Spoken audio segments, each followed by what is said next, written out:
Republic of South Sudan. It's your boy Young I give him that thing. Punch all like a stand and punch it America. Banyi dwal punch all like a stand and punch it America. Banyi dwal ban walk on your leg kankaro watana watching. Oga level juir kwa ugara leg panda with ya punch it America. Banyi dwal bano chingitongo pandon kujuera baya cheka. Paku panda juir wabia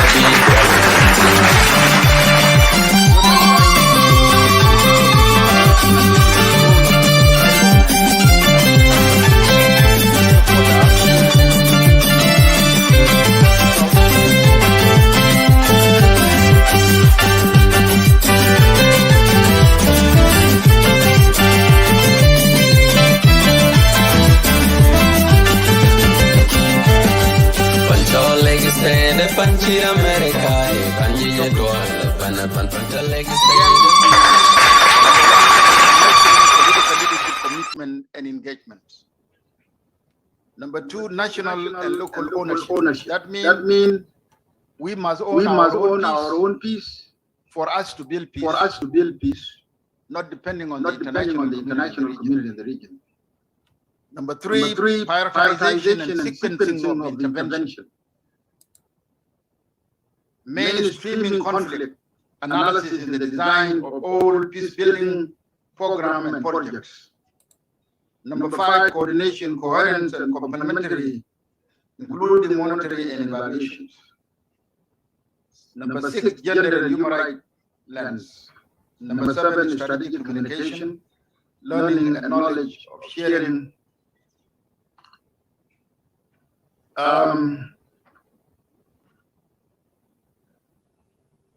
We have approaches here, but I want us first to go to what we call pillars of the strategic framework. And those who can see the PowerPoints, I want us to look at this paragraph of what we call, the graph we call pillars of intervention. Number one, pillar, enhance political cooperation. Again, this pillar is about our cooperation, our partners in peace building.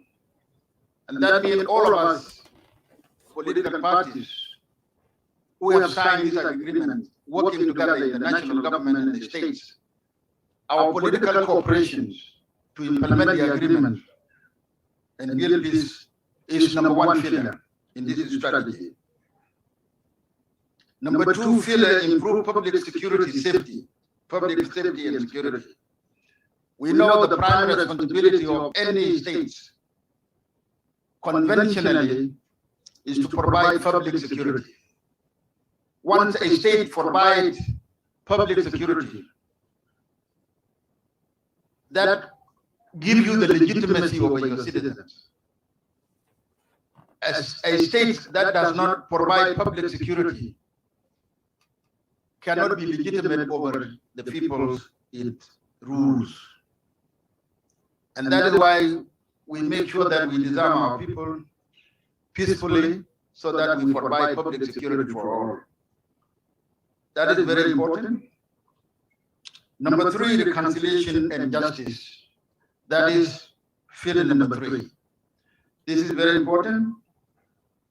While we achieve reconciliation, it must also come with justice.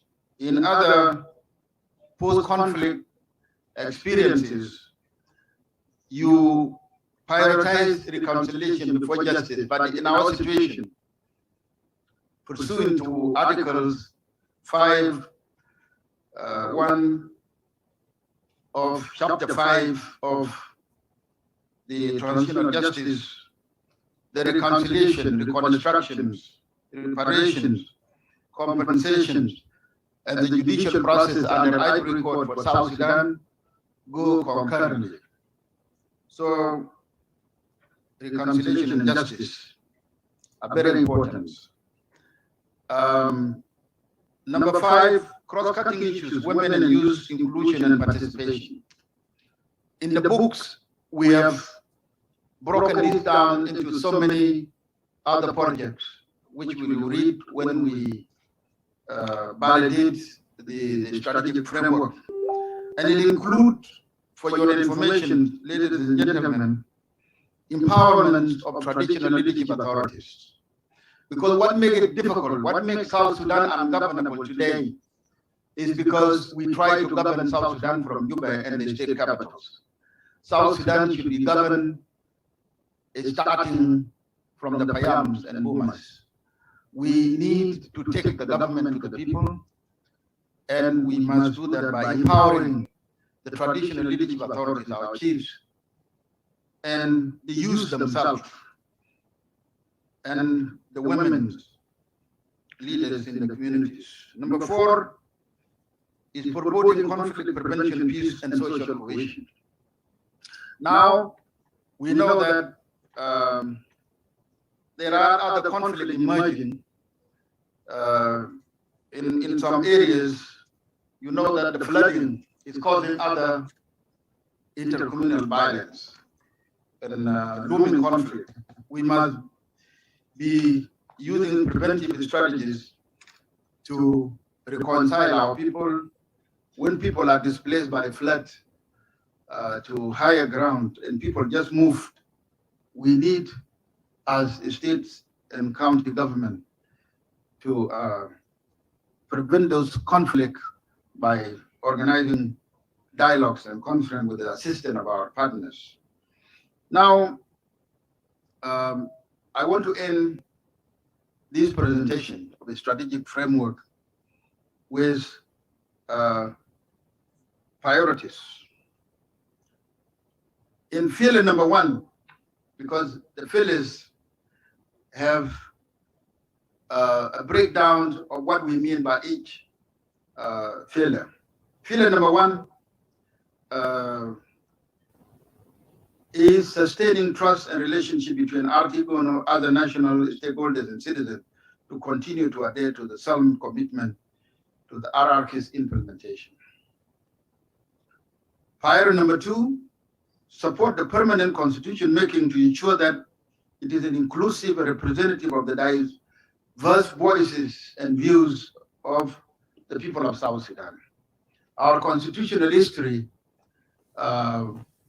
is all we know is that we never had people written constitutions.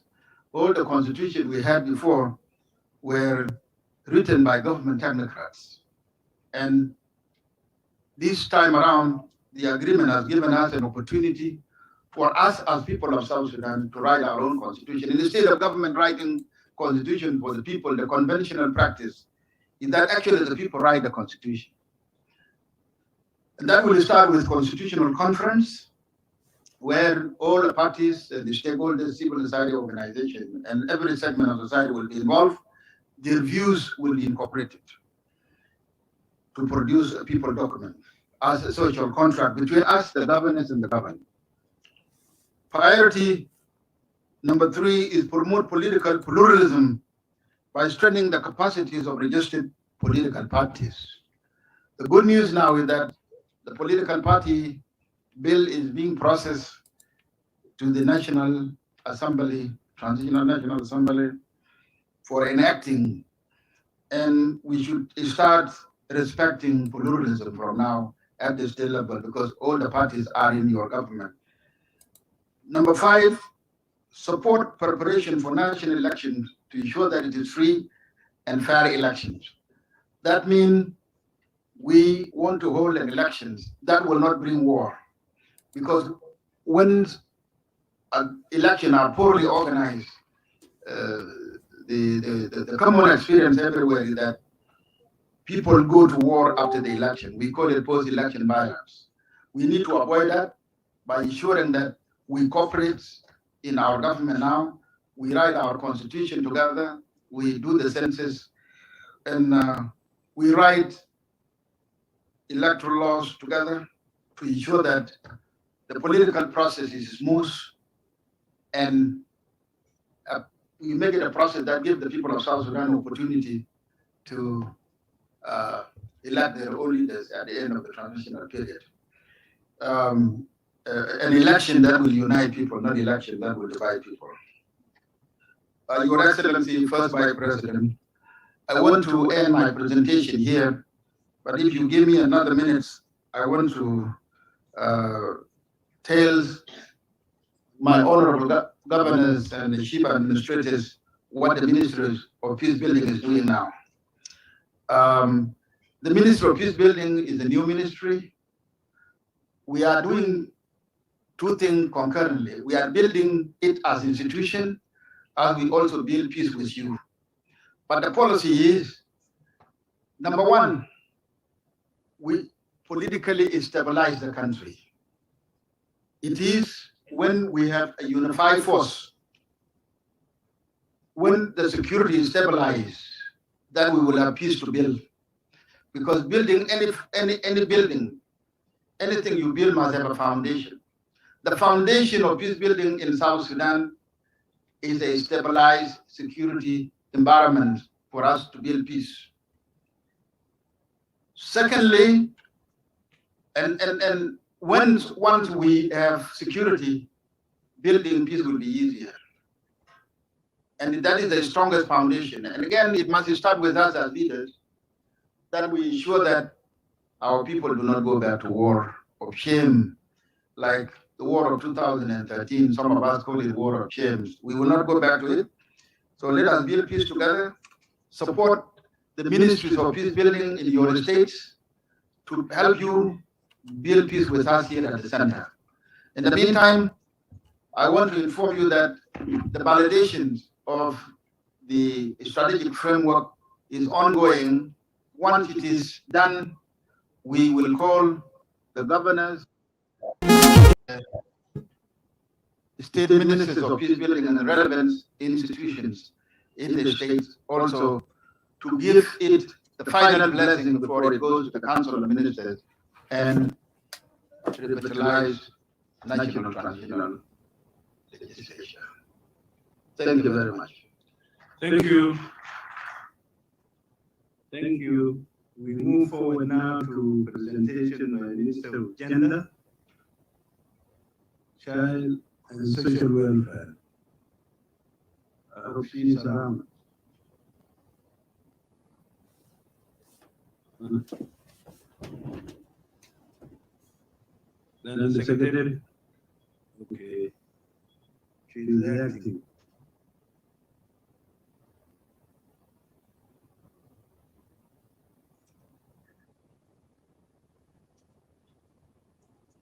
His Excellency Dr. Riek Machar, the Vice President, Republic of South Sudan. His Excellency Vice President General Taban Dengai. The rest of protocol is observed. His Excellency, my friend Betty Aya Urilia, the Minister for Gender and Child Welfare. She's on sick leave. And sometimes if I'm not away, she acts. If she's away, I will act on her absence. And I'm here with her Undersecretary. With your permission, we could call her Undersecretary Esther to come and give us the presentation of my minister. And also with your information, His Excellency, I would like to share this information with you. And I was told yesterday that the COVID-19 is now increasing in Sudan. So I would like all of us, those who took their vaccine, you still follow the directive. Those who do not take the vaccine, please do so. It seems if we are not lucky, we are going to have a rough Christmas because the COVID-19 is back. So please, go in your places to take the vaccine. The good thing now, we have two types. We have J and J now, and it's only one shot. If you don't want the two shot, then it's better for you to take it. And also for those who took their vaccination already, don't allow yourself not to wear face mask or wash your hands and distance as usual, because you will still be infected and you are also be able to infect others. That is my information, His Excellency. And now, Esther, Under Secretary. Yeah. Esther, she's not around? Okay. Come here, my dad. Thank you. Thank you. You're welcome.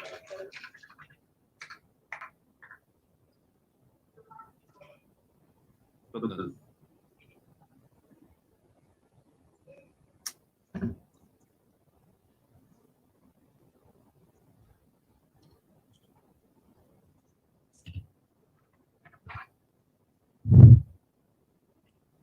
Your Excellency, Dr. Riek Machar, First Vice President, Republic of South Sudan. Your Excellency, General Taban Dengai, Vice President, Republic of South Sudan. Dr. Ismail Wise, our Chief Mediator. Honorable Ministers, Honorable Governors, members of the Diplomatic Corps, my colleagues, the Undersecretaries, distinguished guests, ladies and gentlemen. All protocols remain observed. I'm honored and privileged to make this presentation on behalf of my minister, who is away on medical grounds. In the beginning, I would like to take this opportunity for us to applaud the government of the Republic of South Sudan for recognizing gender issues at the highest level. I know this is the first of its kind for special considerations to look specifically into gender issues in the Republic of South Sudan, and particularly to the Governance Forum. We know very well that for us to have a sustainable peace and development in the Republic of South Sudan, we need to look into issues of gender-based violence, but also we need to address issues of child marriages, which is highly prevalent in our states. In my presentation, we know that there are a lot of gender issues that need to be taken into consideration, and if you look into our agreement is one of the most gender-sensitive agreements in the region. But particularly in this presentation, I will focus on issues of sexual gender-based violence and also issues of child marriages. When we talk about sexual gender-based violence, why is it an issue? And why do we need to talk to it? And why do we need it particularly in this forum? We know very well that gender-based violence constrains development, as it affects 1 out of 4 women across the globe. It will also affect all irrespective of their origin, of culture, or background. Gender-based violence is a fundamental violation of human rights. It affects both men and women, but women and girls tend to be most affected. It is dynamic despite the administrative directives, despite the judicial sanctions, and also despite the educational awareness created across the globe. Gender-based violence continues to persist in our communities. It is happening due to cultural and structural gaps. So we need to look into our policy frameworks, since we have inadequate policies, but also we need to look into punitive measures to be able to curb the vice in the society. It is not widely reported because of the culture of silence, and mostly common at the family level, but also at the community level. So if we look into the different types of sexual gender-based violence, we know we have sexual violence, we have physical violence, we have psychological violence, but also we have economic and harmful traditional practices. And it occurs in both normal and conflict settings. But gender-based violence has more serious health and development challenges in post-conflict countries like South Sudan. So if we look into the issue of child marriage, in the context of child marriage in the Republic of South Sudan, Despite strong legal protective measures and related programs, children's rights, especially the rights of girl child, continue to be violated in the country. South Sudan is one of the 40 countries worldwide with high prevalence of child marriages. According to the 2010 household survey, 7% of women aged 15 to 49 years were married before the age of 15. And 45% of women aged 20 to 49 years married before the age of 18. The proportion of women marrying before the age of 15 remain almost the same at all levels and within different generations, both in the rural areas but also in the urban areas. It means child marriage is an issue at the national level but also at the state level. But also we have regional variations. If I can give a few examples of high spot areas, Eastern Equatoria, Lakes State, Warab, Pibor, those are high spot areas for child marriages, and then followed by the rest of the states. So we really need to look into issues of child marriage in the Republic of South Sudan. I know it may be touching at our governors here, but this is a fact that we need to address at the lowest level. So to reverse the situation of child marriages in the Republic of South Sudan, our President of the Republic, General Salva Kiir Mayardit, made a state declaration in 2014 to end child marriages by 2030. And out of that declaration, we have developed this strategic action plan to end child marriage in the Republic of South Sudan. And this is being implemented at the national level. So today, we are presenting to the governors from the state and the 3 administrative areas to also make state declarations in line with the declaration made by the head of state and in line with the African Union commitment to ending child marriage in Africa, because we are part of Africa. So since the African Union has made declaration, our president has already made declaration, and therefore we also need our governors to make declaration. And I think Northern Bahagazal has already gone ahead. Can we applaud Northern Bahagazal? I think under the leadership of Tong Aken, last year, Northern Bahagazal has already made a declaration in ending child marriage in Northern Bahagazal state. So I call upon all other governors and the chief administrators to follow the model taken by Northern Bahagazal in ending child marriage in the Republic of South Sudan. The vision of the strategic action plan is to see South Sudan where girls fully enjoy their childhood, free from the risk of child marriages and early childbearing by 2030, towards enduring prosperity and national transformation. For us to be able to realize this vision, we need your support at the lowest level, right from the states, from the counties, from the Payams and to the boomers, because that's where the practice of child marriage is really highly prevalent. And I will do my level best within the next 2 days to ensure that each governor goes from here with a strategic action plan.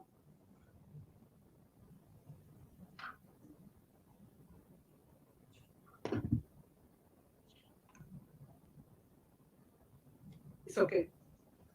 So if I talk about, I get back to gender-based violence, and when we talk about the consequences of gender-based violence, it leads to incurring costs to the survivor and their family. So it has health-related consequences. It also has physical consequences, and also it has employment consequences on our population. It leads to immediate injuries, such as fractures. It also leads to long-term physical consequences. Mental illness, such as depression, anxiety, post-traumatic stress disorder, and attempted suicide. It also leads to sexual and reproductive health problems, sexually transmitted infections, HIV/AIDS, and other chronic conditions. It leads to sexual dysfunction, unintended pregnancies, unsafe abortions, and therefore it also increases child and maternal mortality. And I think yesterday the Minister of Health has already talked about the high child and maternal mortality in the Republic of South Sudan. And child marriages and early childbearing is one of the leading causes for maternal mortality in the Republic of South Sudan. So if you look into the trends of gender-based violence, you will see that we used to gather a lot of information from the gender-based violence information management system through our service provider. And you can see that all the types of sexual gender-based violence exist in the Republic of South Sudan, whether it's physical, sexual, psychological, also economic violence, and also we have the harmful traditional practices, which brings in early and forced marriages, but also the issue of girl-child compensation, which is also highly Equatoria, if I can mention very well. My governor will be able to back me here on that. I also want to talk about preventive measures and response measures that we are taking at the national level. We know very well when we talk about prevention, we talk about reducing and eliminating the root cause of gender-based violence.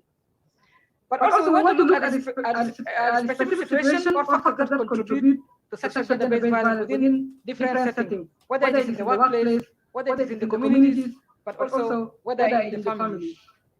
So we need to target potential victims and survivors, but also we need to target perpetrators and in terms of their behavior. In terms of response, we always look at minimizing the consequence of gender-based violence and the need to prevent further trauma against the survivor. So working with survivors, we need to take into account the survivor-centered approach if we want to respond to SGBV. At the national level, we have been working closely, 4 sectors have been working closely. Ministry of Gender, Ministry of Interior, Ministry of Health, and Ministry of Justice, through a coordinated approach. And we were able to respond to these issues. So I call upon the same coordinated approach at the state level. If the 4 sectors can work together, they will be able to address sexual gender-based violence effectively in the state.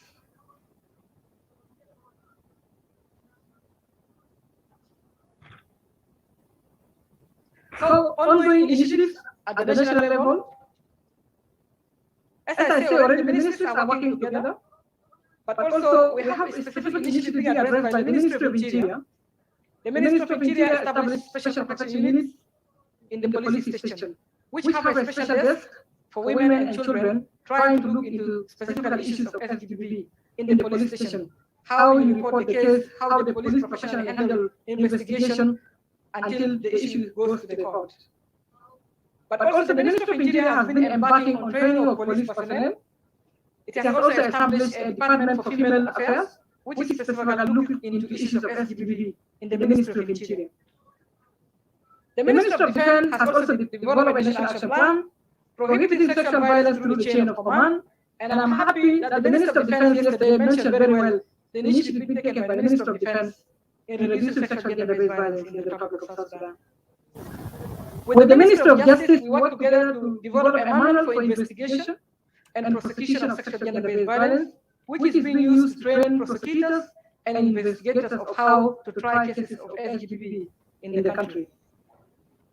With the Ministry of Health, we have worked closely with the Ministry of Health to establish one-stop centers across the country, and so far we have 12 centers in Juba, in Rumbek, in Malalakon, in Wau, in Yambio, in Torit, in Kapoita, in Bor, in Bentiu, Malakal, Pibor, and Awil.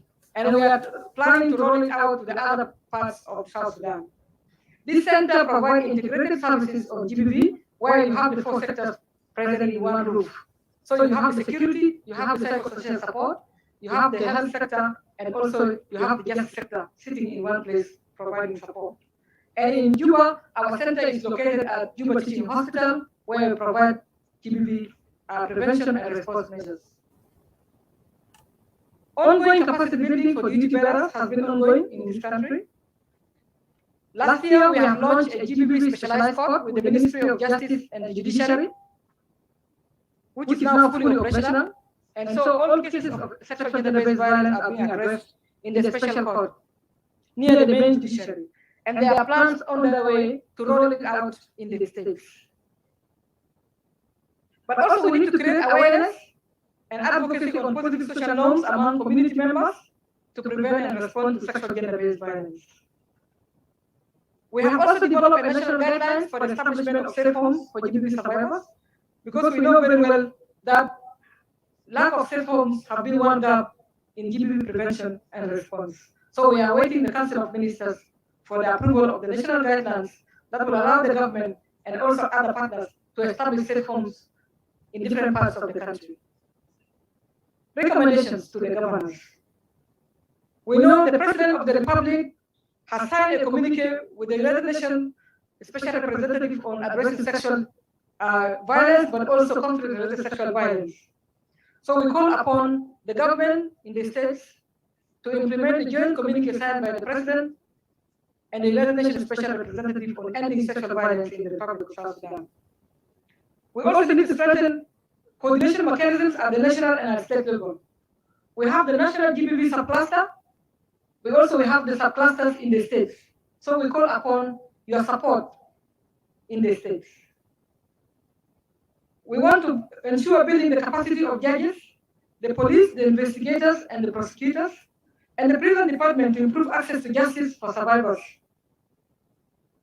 We call also upon developing gender-responsive early warning systems and indicators to prevent the occurrence of incidents of conflict-related sexual violence and also abuses of women in homes, in the IDP camps, but also in refugees. We also want to continue creating awareness about the existing justice and reparation mechanisms for LGBT victims and sensitizing communities to shun the negative culture of violence. And we also need to continue developing the capacity of all stakeholders working on SGBV and conflict-related sexual violence. And the high need to incorporate SGBV and human rights models in the training curricula of law enforcement agencies and security sectors, which is now ongoing at the national level. So we need it to be replicated at the state level. Thank you for your attention. Thank you. Thank you.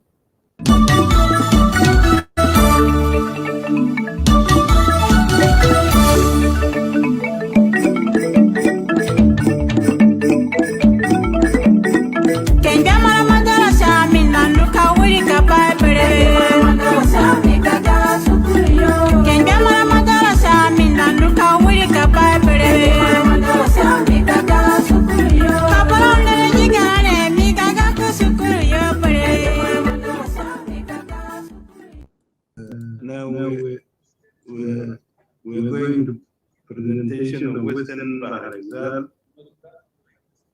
When they get finished. Yeah, they all finished. All of them finished. Sarah.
Dr. Yashar Tain, Excellency General Taban Dengai, Vice President, Honorable Ministers, National Ministers and Deputy National Ministers, colleagues, the governors, chief administrators, and state delegations, diplomatic corps, our international partners, and all partners, all protocols observed, ladies and gentlemen, good afternoon. Let's go to the next slide, please. I'm here to share with you about our state, Western Bahr el Ghazal, which is located in northwestern zone of South Sudan, and it is about 650 kilometers from Juba.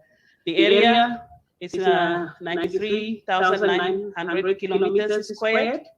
The population of Western Bahr el Ghazal is at 526,651. I'm smiling because it is controversial. This is based on a projection from the population of 2008, which at that time put Western Bahr el Ghazal at 333,000 people. The capital is Wow Town, and I want to take this opportunity to invite the next Governors Forum to come to Wow. I have to be practical. Western Bahr el Ghazal is multi-ethnic, multicultural, and multilingual, multi-religious state. The area is identified by as a tropical area and receives rain for 8 months for the months of March to October, and then it is dry from November to the following year, March. The state is founded on justice, equality, respect of human rights, dignity, and advancement of human rights and fundamental freedoms. The state is a vegetation state and characterized by thick forest to wooded grassland. People practice subsistence shifting agriculture, and they are pastoralist, which is the major livelihood for most of the people. The state is bordered by Warab state to the east, northern Bahr el Ghazal, and southern Darfur to the north, Central African Republic to the west, and Western Equatorial State to the south. Our political landscape, the country, the state is peaceful. It's one of the peaceful states within the greater Bahr el Ghazal area. I'm humbled and honored to be the only female governor of Western Bahr el Ghazal among the 10 governors and 3 administrators. The state has 3 counties, Wow, Raja, and Juba counties, and 1 Wow municipality. All the parties to the peace agreement are members of the government. If you look at the pictures, this is mostly our cabinet. It includes my deputy, advisors, ministers, commissioners, and the mayor. And if you look closely, the only person that is wearing a mask in that picture is our Minister of Health. So we are in good hands. There are few women on the cabinet, but I will talk about that later. In terms of security, the state is a peaceful state, and people are coexisting among the communities. We have low crimes that has been registered, especially for the past year and a few months that I have assumed responsibility. All the security organs are working together, and the security in the state is calm. There are no more rampant killings as they used to be, and you can attest to people in the streets that there are no more gunshots. We have 2 SPLM-IO cantonment areas. The sites in Go Halima in Wow County, and the other one is in Dulu in Raja County. There are 2 unified forces training sites, one in Mapel for the military personnel, and one in Masnabira for the police, prison service, and the fire brigade. The economy of the state is a subsistence farming and pastoralism, as I mentioned earlier. The main crops that are produced, go to the next slide, please.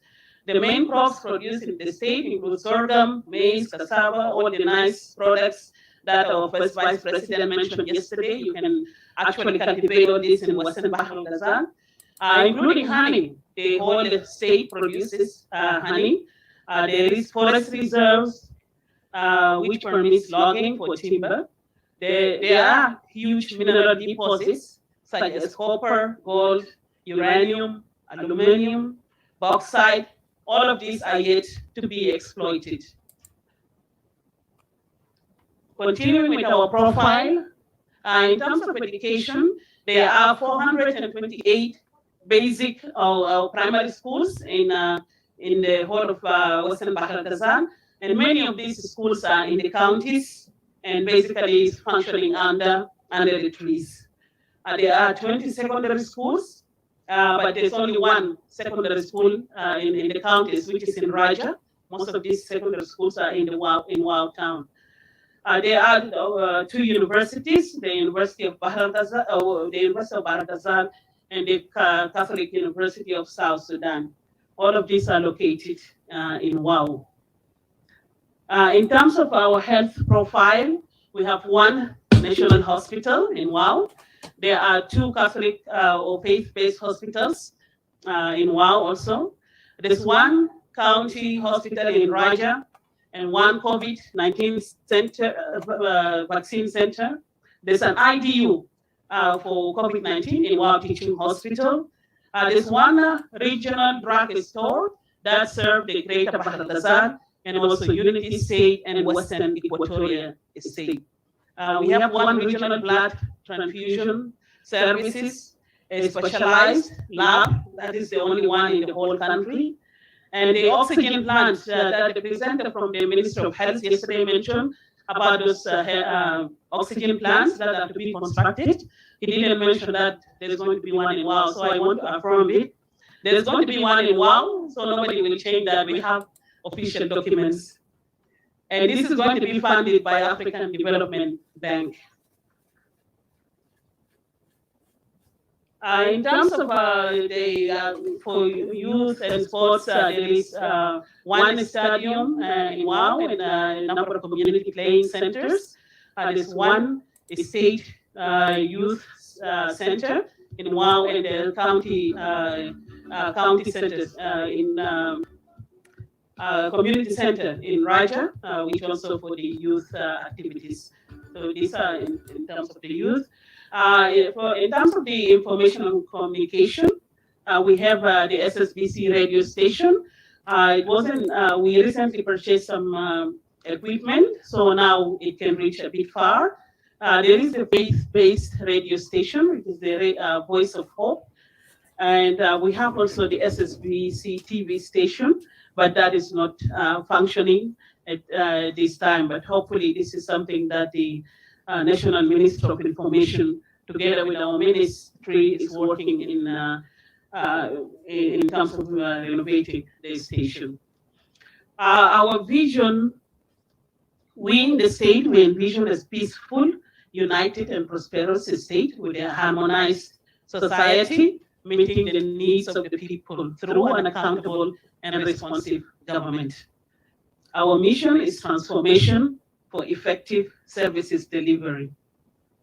Our core values mainly includes diversity and inclusion, which is creating a diverse and volunteer community as a resource which adds to our ability to understand and to respond to our total community. We also adhere to the laws. We respect gender equality or equity.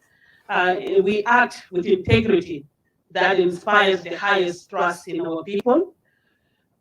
We work as much as possible to be transparent, and we accept responsibilities for our action and decisions, as well as their consequences. We serve and we are responsible to the party, to the public, and we value their trust and invite the involvement of the people. Next slide. Our key priorities are many, but I will summarize. First of all, we want to focus on strengthening access to justice, security, and human rights. And that is by supporting and equipping of justice and security institutions to provide quality services to the state. Some of them include establishing police stations with administrative sub-offices that are also equipped with mobility facilities and promote community policing. We work on building capacity for all the law enforcement officials and also be deploying mobile courts. Next slide. Promoting citizens' engagement in the constitution-making process, and also dialogue for peaceful coexistence. For the Ministry of Gender, we really work hard to establish a special protection unit court for the protection of civilians and from human rights violation, and also the sexual and gender-based violence. We set our priorities to establish safe homes for SGBV survivors as well.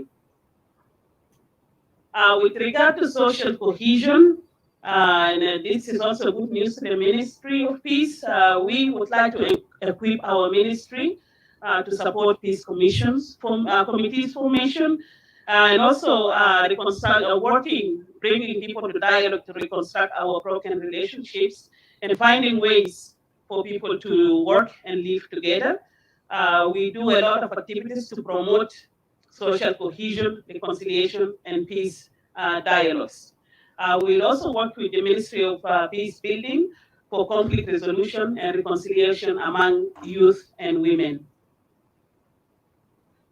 With regard to education, our key priorities are to establish secondary schools in each of the 3 counties, preferably boarding schools, and then also to focus on teacher training by establishing a college for the state, and also providing in-services training and promoting vocational studies center. In terms of agriculture, which is our main focus in one of the main livelihoods in the state, we follow the presentation of the National Minister of Agriculture. We anticipate in terms of improving our agricultural productivity in the 3 counties, and we by providing agricultural tools and seeds for the rural farmers, and also training the farmers in terms of using modern technologies. So we also hope to strengthen the capacity for knowledge generation, and that means the research in agri research, extension, and education. With regard to health and sanitation, our key priorities is to rehabilitate the primary health centers in areas of high returns. And the areas of high returns are areas where we see returnees and IDP population are returning to their neighborhoods. I will talk on that later. Also, provision of clean drinking water with key focus on the areas of high return. And we would like to focus on recruiting, training, and retaining medical personnel. That includes healthcare workers, nurses, and doctors. We care about our environment, and we would like to promote climate justice campaign, protection of the environment and the forestry, and also the wildlife conservation community engagement. We have the National Minister of Wildlife, who also hails from our state, and we hope to hear also from him in terms of how to do that better in our state. In terms of access to income, our key priorities is to create some village markets for increasing access to income, and also work with women and youth in terms of establishing cooperatives within the state. We also would like to introduce village savings and loan association in the state. In terms of revenue generation, our key priority is to increase the citizens' knowledge on their rights and responsibilities for tax paying, and also studies to identify and recommend progressive revenue generating areas and mechanisms, and that also includes transforming into e-government or e-governance. Next slide. With regard to our achievements, we want to start with the formation of the government. After the government was sworn in, we decided to hold a 3-day retreat that was funded by our international partners, headed by the UNMISS. And that retreat was to bring us together as people from different political parties to work together in harmony. So despite that, we are from different parties, we are able to work as one government. You're going too far, go back. Yeah. With regard to the security, I would like to mention that it's a huge achievement on our part. All this is because we did a lot of work in terms of the security, and I would like to thank our security organs in Western Bahr el-Ghazal for their tireless work.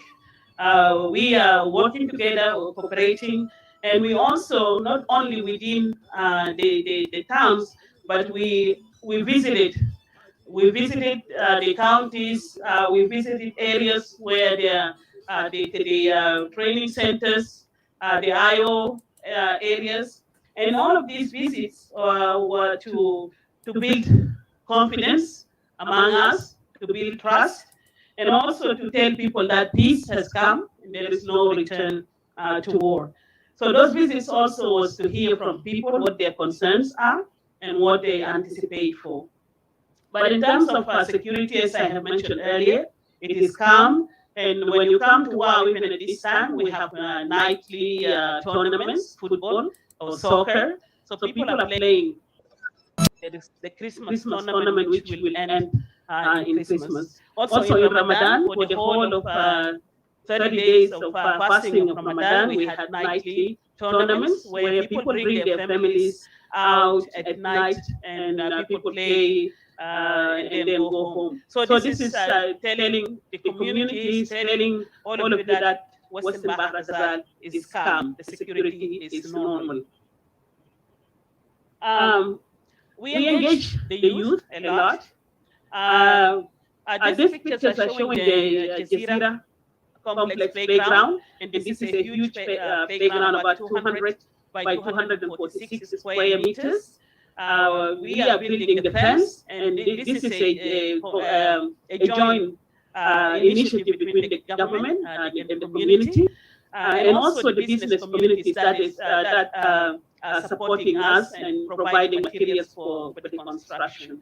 So this is an area where we engage the youth, and that they are always active in sports. And every weekend we all go as the government and other members who cannot go during the weekdays. We go and help with the construction of the fence of Jazeera playing ground. As I mentioned, the youth, we engage the youth in so much of the work. Like you see in one of the pictures, there's the nightly tournament. So we have been able to change a lot of youth, especially the gang youth, and transform them from dangerous youth group to peaceful and productive youth. We also have the graduation of the first batch of girl guides in WOW. That is also another way of building girls' self-esteem and preparing our female future leaders. Some of the achievements we have, can you go back? The pictures there are showing the Ministry of Culture, Youth and Sports, and also the one on the left-hand side at the bottom is the Youth Center. And this youth center did not have any fence since it was founded. We were able to build the fence, and also the Minister of Youth and Sports built the fence around that. If you're from WOW, I think this was a huge achievement, because people from WOW will say, since its inception, it did not have any fence, and people used to pass by through the ministry. So that is a huge achievement. And also inside the youth center, there's a lot of a construction of halls going on within the center. With regard to the Ministry of Gender, Child and Social Welfare, we also have a lot of achievements. I just listed a few. We have constructed a modern hall called, it's named Dignity Hall, where women come and do a lot of activities. They find a space to meet. The ministry has equipped also the Women Training Center with sewing machines and computers. There are women and girls friendly spaces in one of the neighborhoods. We are also training lawyers on strategic litigation on sexual and gender-based violence. We have opened a safe home in Wow, and we wait for the national plan to also help us in terms of developing that and maybe find more homes. We have a number of street, I would not call them street children, but they are always known as street children. I call them children of South Sudan, who are lost, and they are many of them in Wow. They come mostly from the neighboring states. And we have, there's a lot of activities in terms of uniting them with their families. But sometimes when they go back to their families, they still leave and come back. This is only being attracted. Maybe they will say there's something in the cities or towns. They keep coming back. But we have allocated 100 fedans of land to the National Ministry of Gender, and that is for building a drop-in center for the children. But building the center is not the main priority. The building the center is the last resort, because we prefer the children to be living with families rather than in homes. We have done a lot in construction. I will share with you a bit, especially in terms of the road. You see the pictures, the two pictures on the top. That is the Sopo River Bridge. That's a lifeline between that connects Wow, the part of Juba River and Wow to Raja. So this is a bypass. It's not the whole bridge. There is a plan to build a bigger bridge. But the bypass was built by the Chinese engineering company, and we're grateful to ONMIS for providing the funding for that. We also launched the Wow Raja Genji Road, the two bottom pictures, and that is one of the N2 that General Tabande was talking about yesterday. This project has been granted to IAT, which did some work on that road, but it's now expanding, and they are moving forward, clearing the roads and expanding the roads. The next slide is the construction of a new bridge on Juba River. That is also granted a grant by the Chinese government. Next picture. We did a lot of work in internal roads. So this one, some of the roads were not even labeled, but we were able, with support from the ARC, to label a lot, most of the internal roads. And the arrangements on the way to build the main main internal roads in Wow, and those will be asphalt, inshallah. Next slide. In August, we launched feeder roads that connects part of Warab with Western Bahar Ghazal in part of the Juba River County. And also, when we opened that road, we launched from Kwajok to Kangi, to Barurut, and to Kayango. We also launched the feeder road from Kayango to Beselia, which has now started. I'm glad to mention that people are talking about funds for roads, but I'm glad to mention that the feeder roads in our area was funded by the European Union and facilitated by UNOPS, the United Nations Office for Project Services. The good news is that they did not pull out during the violence. They remained, and they're still constructing feeder roads within Western Bahar Ghazal. And according to the Minister of Roads, if I am not, Roads and Bridges, the National Minister, that Western Bahar Ghazal is the only state that has funds for feeder roads, the urban roads, and the trunk roads. So we are lucky to have all three going on. In terms of electricity, this is also a national project, and we had Trinity had the contract working on electricity and building a new or installing new electricity network. This is an ongoing project, and they probably promise us that maybe by next year we will see that WOW is fully lighted. But now in WOW, the mayor has been working, and the whole of the city has lights, solar lights. All the markets are bright at night. So this is the initiatives that we're doing until we get the national electricity running. The next slide shows some of the constructions. We have the Ngoku Health Center, Moro Health Center, the police station in a village elite, and also the establishment of inmates vocational center in the central for the central prisons. So and there are many, but we don't have the space to put a lot of the pictures. But we're in good working relations and partnership with the humanitarian actors, including UNIMIS, the ICRC, the IOM, and all other international and national organizations, and also community-based organizations. Our Western Bahar Ghazal society is blessed with highly cherished values of caring and sharing, as demonstrated during our social events. Muslims and Christians are all united. We are one family, united in very special ways by virtue of our multiple faith, which is in a way also a blessing and an advantage to all of us. So we all come together, regardless of our religion or tribes or languages. We have, next slide please, we have conducted COVID-19 vaccine campaign in the state.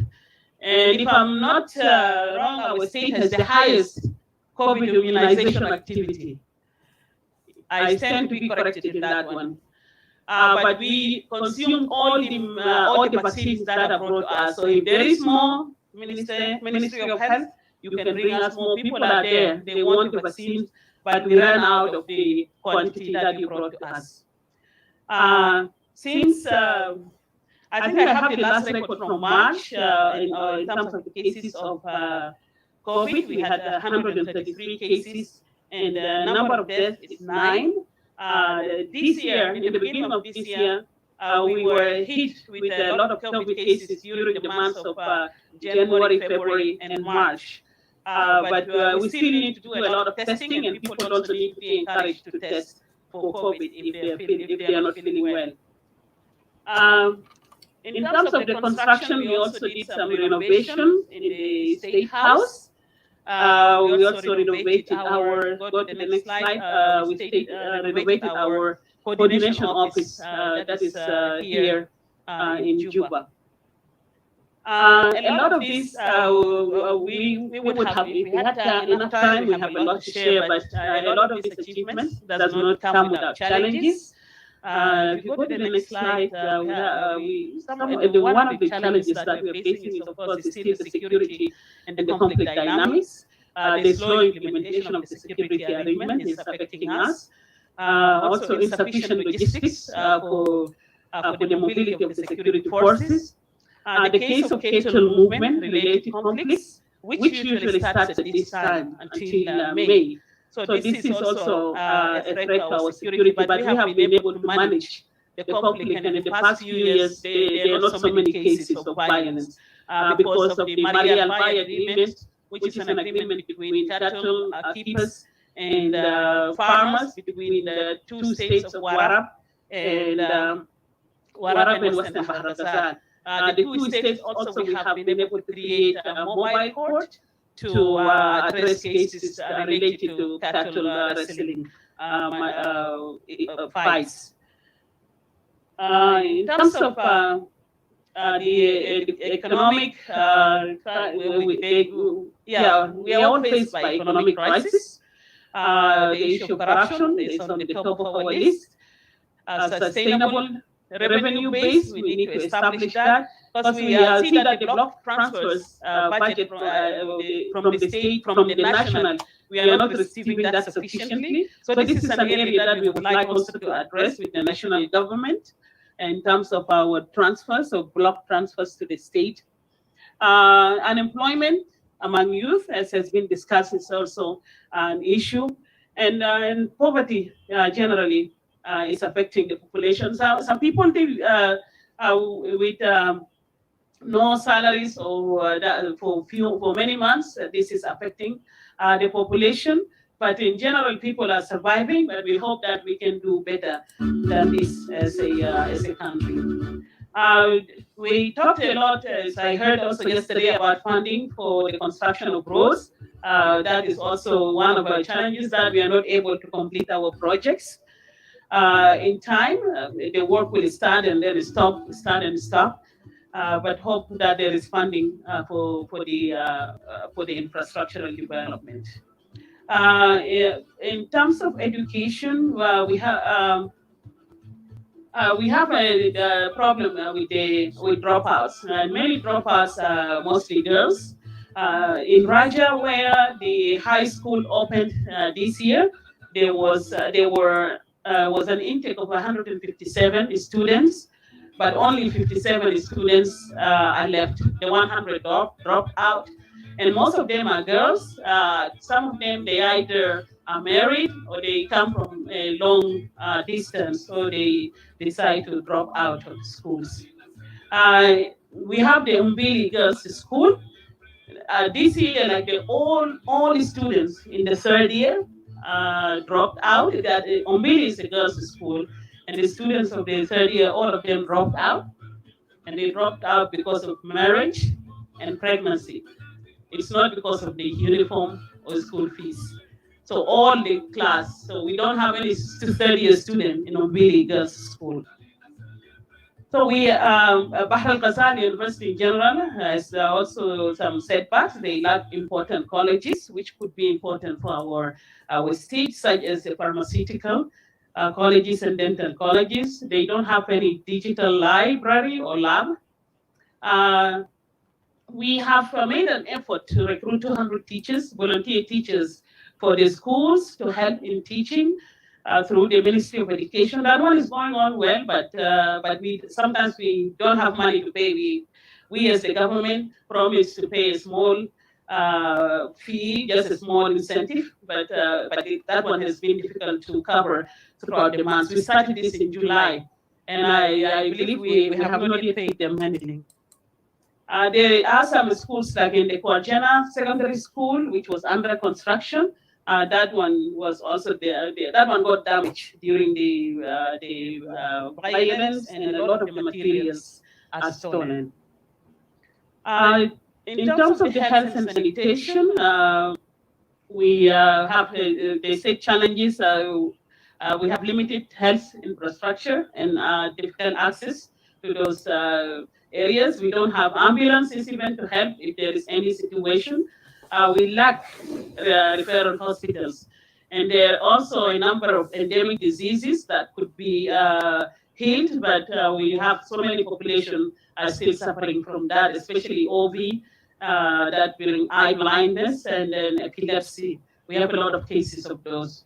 Also access to clean water and waste management in the urban area. WOW is growing, and it's becoming also, we need to be able to manage the waste in the town. For agriculture, we have done a lot this year. People have cultivated because this means that there has been security and there has been very good harvest. But then the food distribution has been postponed. We lack farm to market roads in many areas. And also we lack funding to boost agricultural production. We could do more. But with regard to women and youth, a lot still we need to be done in terms of empowering the young women and young men, and also women's empowerment programs. Political dimension, we still, even though we are working very well as a united government, we still have the issue of cohesion in one place or another, which we are working on. We are working on head on, myself and my deputy. we are working very well together in terms of bringing and uniting our government. We still have a challenge in terms of the relocation of Wow County headquarters to Ngobagari, which is in Wow County. The humanitarian issues, we have not, Western Bahar Ghazal is not affected a lot by flood. There's some areas in Juba River, but we receive IDPs who are affected by flood from the neighboring states. Especially from Warab and from northern Bahar al-Ghazal, those who are affected by natural disasters. We also receive IDPs from Western Equatoria State who are displaced by man-made disasters. We, with our limited financial capacity, given that our population is only 500, we have our budget is very small, but our population is high, and with our limited capacity, this has stretched and overwhelmed us in terms of the services delivery sector. In terms of the way forward, our way forward will be based on our priorities, and I will be highlighting a few key areas. One of them is with regard to the security, and it's the implementation of Chapter 2, which has been repeated here so many times. And also the availability of logistics, mobility, support, and fuel. We don't have funding for that, and I think my colleagues have mentioned about it, because all of these burdens come on the state. And sometimes we get into a little bit of crisis with our security organs, because to them we are supposed to provide everything, and sometimes it's really very hard on our very limited budget. We always try to turn to the national government to help us, but they push it still back to the states.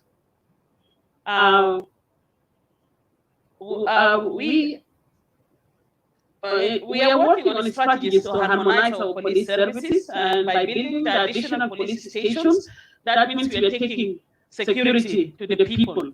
Our current police population is 4,824, which is small for the whole of Greater, or the whole of Bahar al-Ghazal, or Western Bahar al-Ghazal. So this one also needs to be addressed. Out of the 4,000 officers, there are 200 who are forces. There are 200 who are officers. We have the Wow prison, which is in the middle, actually in the middle of the town. The capacity of Wow prison when it was built was 200 inmates, but now we are going to almost 800 inmates. And it is crowded, it is dangerous, and inmates are always trying to escape. And if they manage to escape, that will be a threat to our security.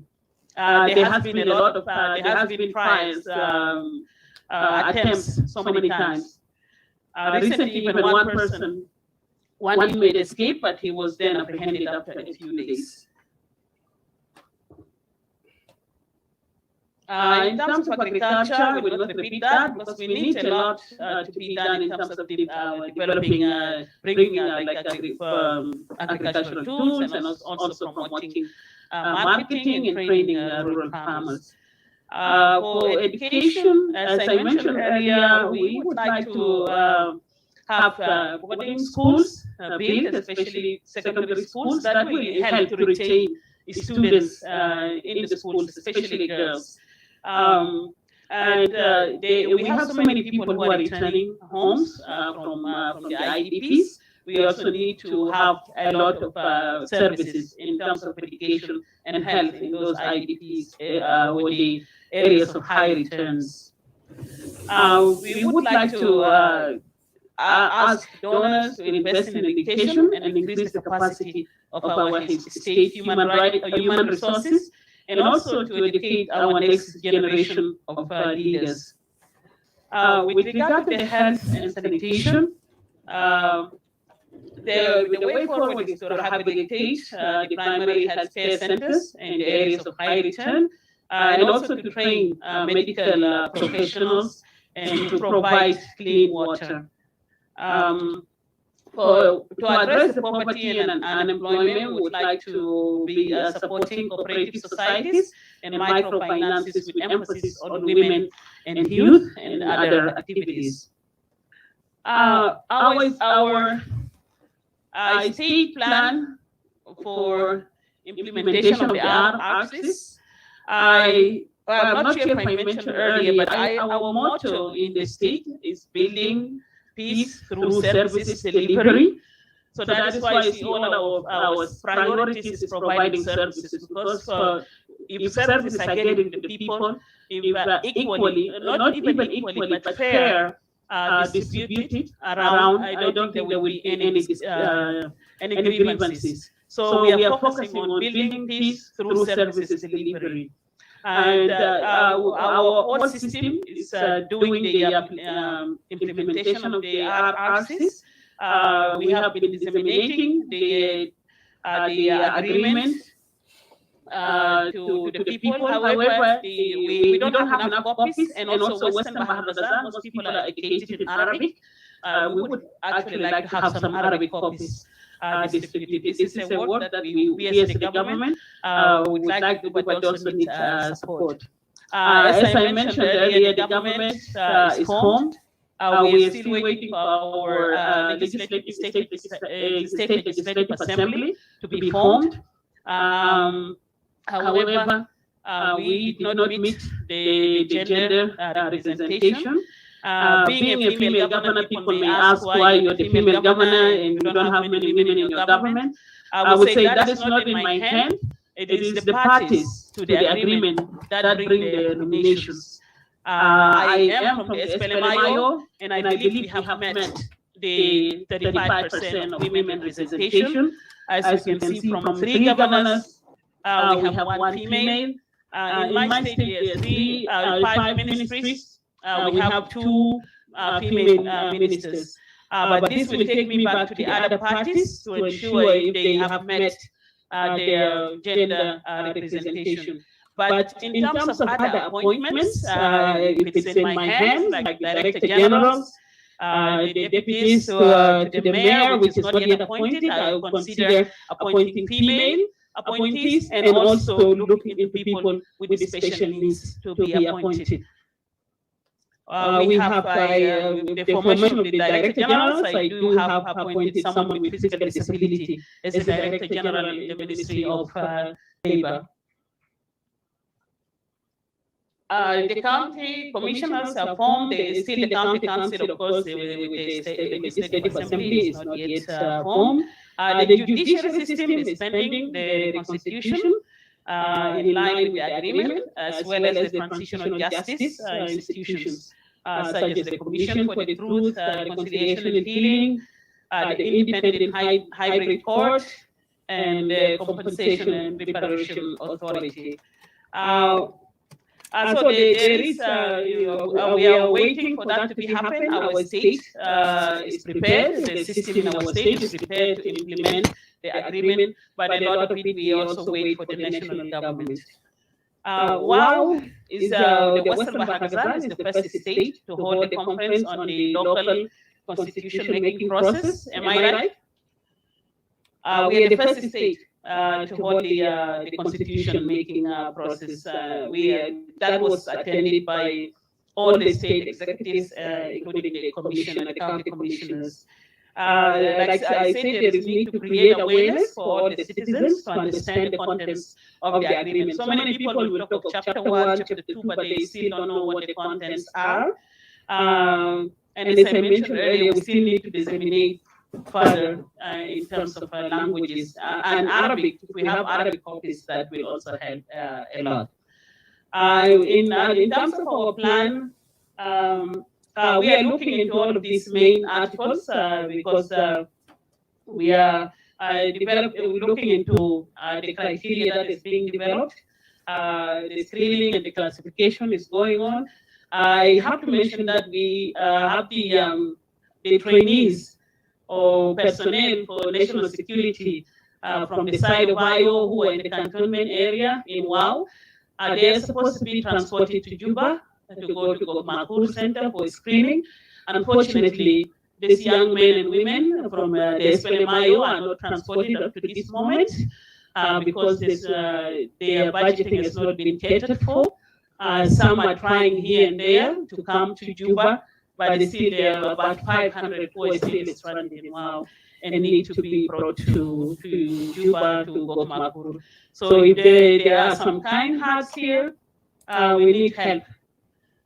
We have to support these young men. They are the future of our state, of our nation, and they should not be left out while their colleagues are being screened and processed for their training.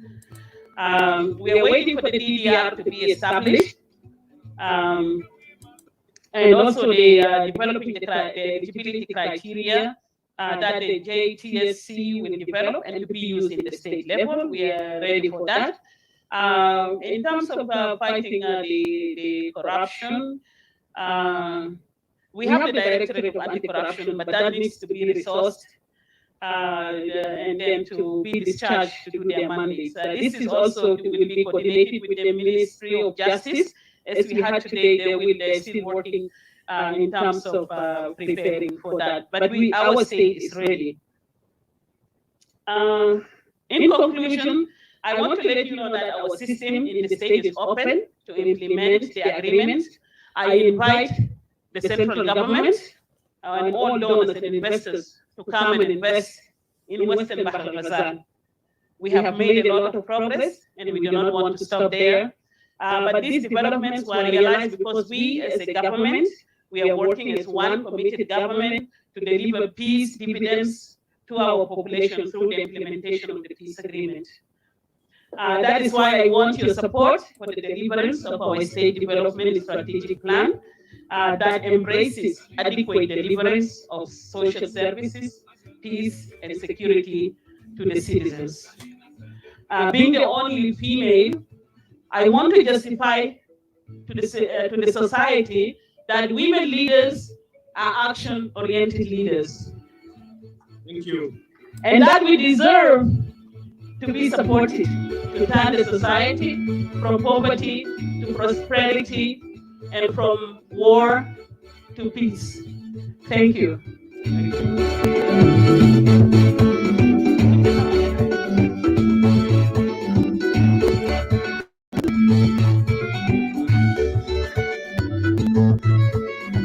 Okay, now we move to presentation from the other governor.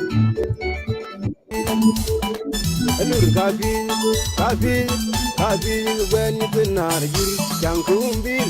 I can when you tell me good jam to roy don't you tell me that by the young power when you tell me good jam.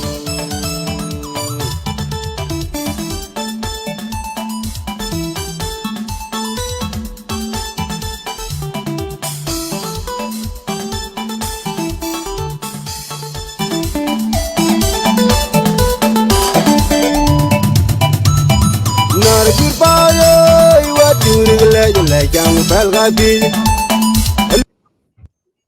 nar ki balo wa jur gele jang bel gabi lur gabi First Vice President Red Masharteng,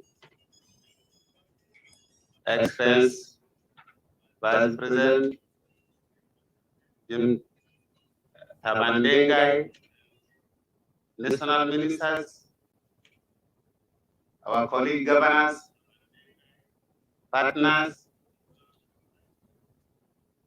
all guests came here. Salam alaikum.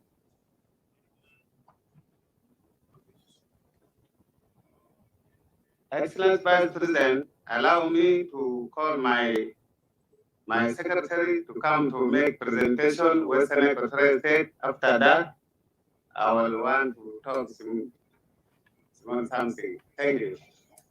Shukran.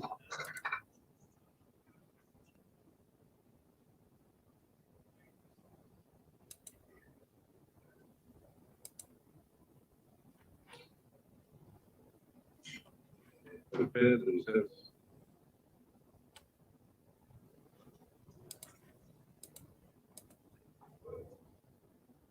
His Excellency.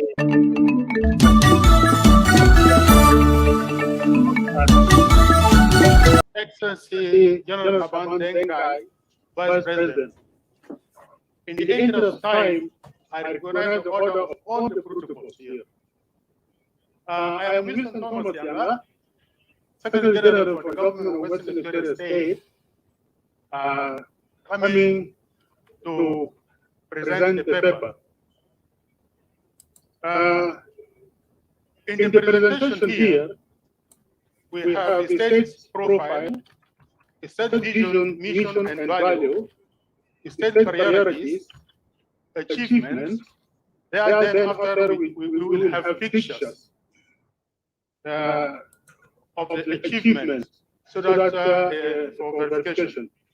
Then we go to challenges, way forward, state plans for implementation, then conclusion. So I'm going to read, but I will not explain much. The governor will come and explain. Thereafter, I will be a bit faster in reading so that I don't go into conflict with time. So in the bill we have the map of Western Equatorial State with the 10 counties here. Immediately we go to the state profiles. Western Equatorial State is one of the 10 states of South Sudan and is situated in the Equatorial Green Belt zone. It has an area of 79,343 square kilometers. Okay.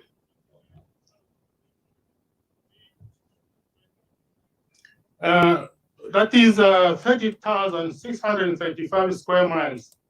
Its capital is located in Yambio, lies approximately 444 kilometers, that is 276 miles west of Juba, South Sudan's national capital. It borders with Western Baragazal State, Warabi State, Lest State, Central Equatorial State, as well as the Democratic Republic of Congo and Central African Republic. Its total annual rainfall is about 1,443 millimeter and average temperature of between 32 centigrade and to 19 centigrade. It has fertile clay soils with 2 agricultural seasons. The population of Western Equatorial State is estimated at approximately 619,029 people, that is from the 5th Sudanese population and housing census 2008, and is home to about 17 ethnic groups.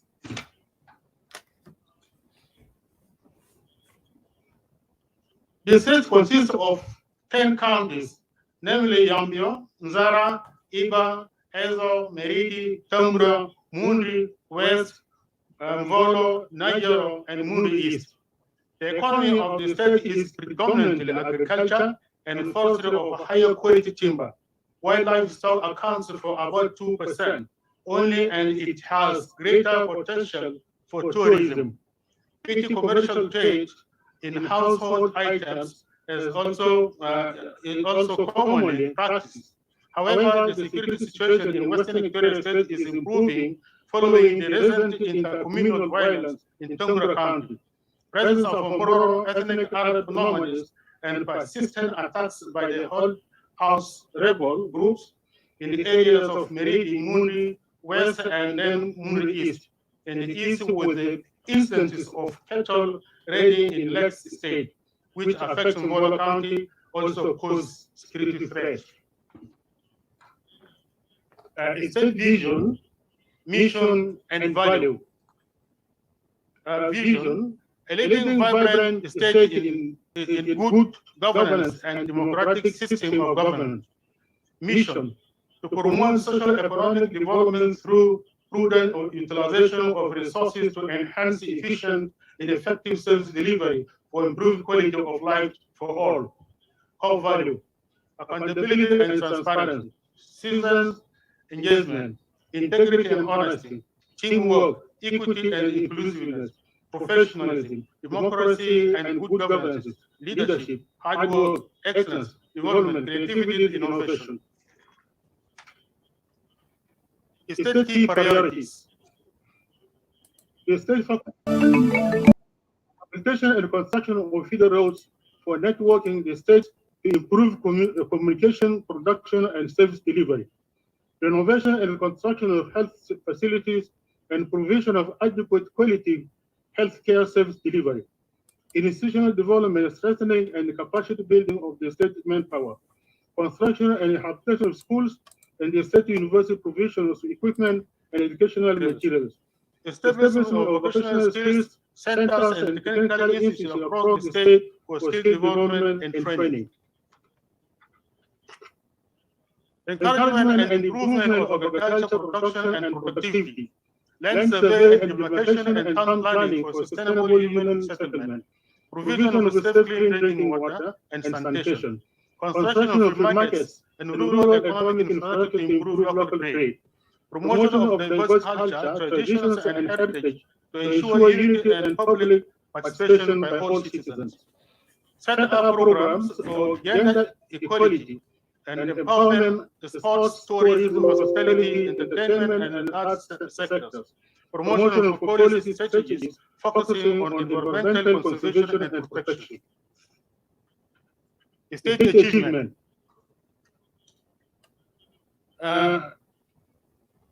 Following the decision to revert to the 10 states by the presidential decree number 14, stroke 2020, dated 15th Feb 2020, the incumbent constituted Western Equatorial State has witnessed some rapid change in development as follows. One, after the appointment of honorable governor, he immediately managed to tour all the counties in the state with the exception of Nigeria and Ezo.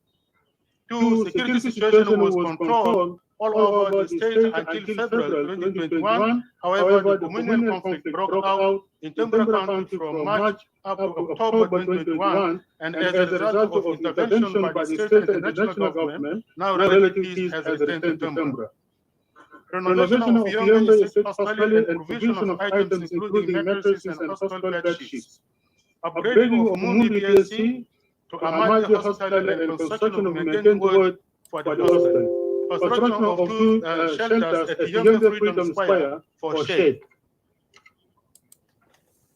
Extension of Governor's Office, wing, and the State Secretariat Administrative Building block. Ongoing construction of Western Equatorial State University campus. Proposed Juba Bridge under construction in collaboration with development partners, that is UNIS. Purchase of 20 motorcycles for State Revenue Authority to facilitate and improve revenue collection. Provision of office equipment and functioning of Western Equatorial State Coordination Office in Juba. Construction of Moon West County Prison Facility by development partners UNDP and UNIS, and so on. Construction of two police posts at Saura Buma in Yambio and Sakore Payam of Zara County. Filling the hotspots in Navy County. Installation of solar street lights in Yambio town. Expansion of Revitalized State Legislative Assembly building. Construction of health facility in Ugo, Bangasu, Jemstiko, and Yanka. Upgrading and construction of Ngolo County Hospital, provision of mattress and bed sheets to Meridi Civil Hospital, donation of 3 ambulance cars by Catholic Medical Mission Board, that is CMB. State challenges. We have some challenges here. We are going to look at the general one, general challenge. The presence of various armed groups in the state due to the delay in graduation of unified forces. Long delay of salary affects the moral of employees in the state. Movement of moral normals in the state. Now, we also decided that we should pick some ministries that face some challenges that we mentioned out here, apart from the general challenges here. Now we have about 6 ministries that face some challenges that we are going to read them for you.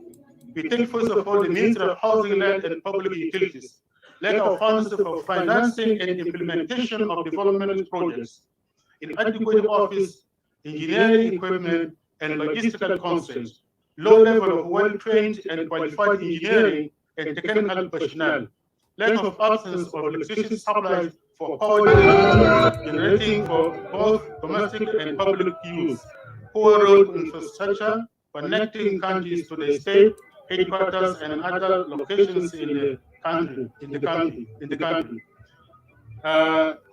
Dilapidated airstrips in the counties with damaged and no facilities, including runway service. Challenge continue. We look at the means of finance, planning, and investment. None release of capital costs by the national government for capital expenditure equipment of various state institutions. Poor collection and the remittance of local revenue due to inadequate capacities, road conditions, insecurity by the armed groups and aboriginal nomads, and interference by National Revenue Authority in the state source of revenue. Lack of trained staff in accounts, budget, and planning unity. Lack of power supplies for office operations. Lack of office equipment such as computers, printers, photocopiers, and projectors for office operation. Lack of transport means in the ministry. Means of local government and law enforcement. Non-existence of customary law costs and council of traditional authority in the 10 counties. Lack of training and capacity development of local council legislators and the traditional authority leaders. Lack of means of transport for conducting field visits to counties. Lack of funds for facilitating various activities and programs of the ministry. No electricity in the ministry. Recruitment of local government administrative officers. Means of peace building. Lack of funds for the establishment and carrying out of the ministry's activities and programs. Lack of competent qualified staff deployed in the ministry.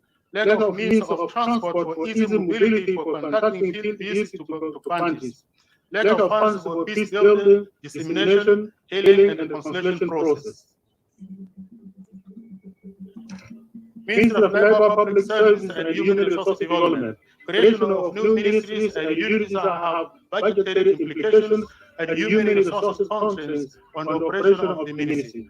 Inadequate capacities of the existing human resources for civil service delivery. Lack of support for implementing public service reforms and transformation programs.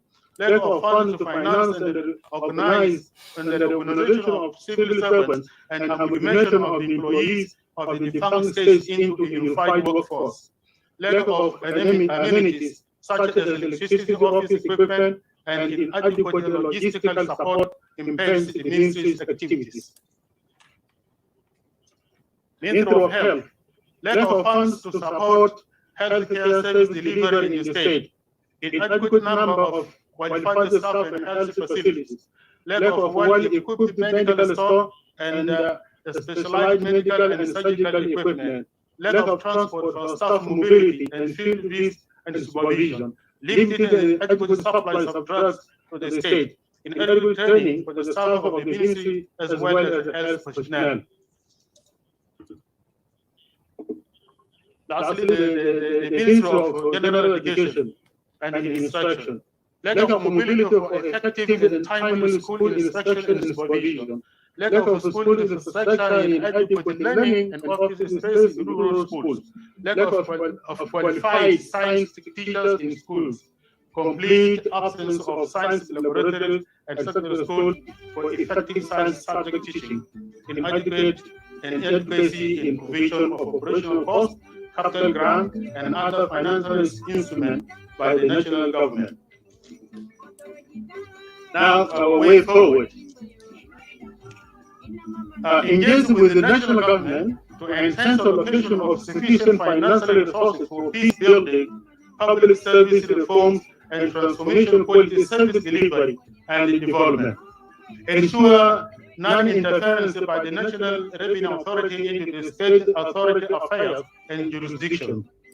Encourage investment, trade, and ensure increased domestic production for promoting free trade and other policies conducive to attract foreign investors and enhance production and export-led economy.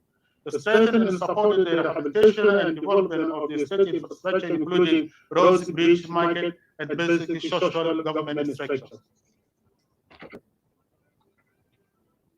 Our way forward continue. To strengthen the capacity of the health sector to deliver adequate and quality healthcare services through renovation and construction of a health facility securities, improvement of basic supplies, personnel trainings, and community awareness and sensitization. Strengthen the capacity of education sector through renovation and construction of educational infrastructure, establishment of technical skill training centers, provisions of basic education material, and training of teachers.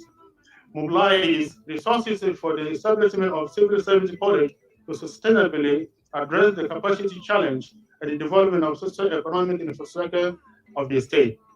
Establishment of local government administrative officer training center, agricultural training institute, and farmers field schools to address the human resource gap in the local government in decision and agriculture sector.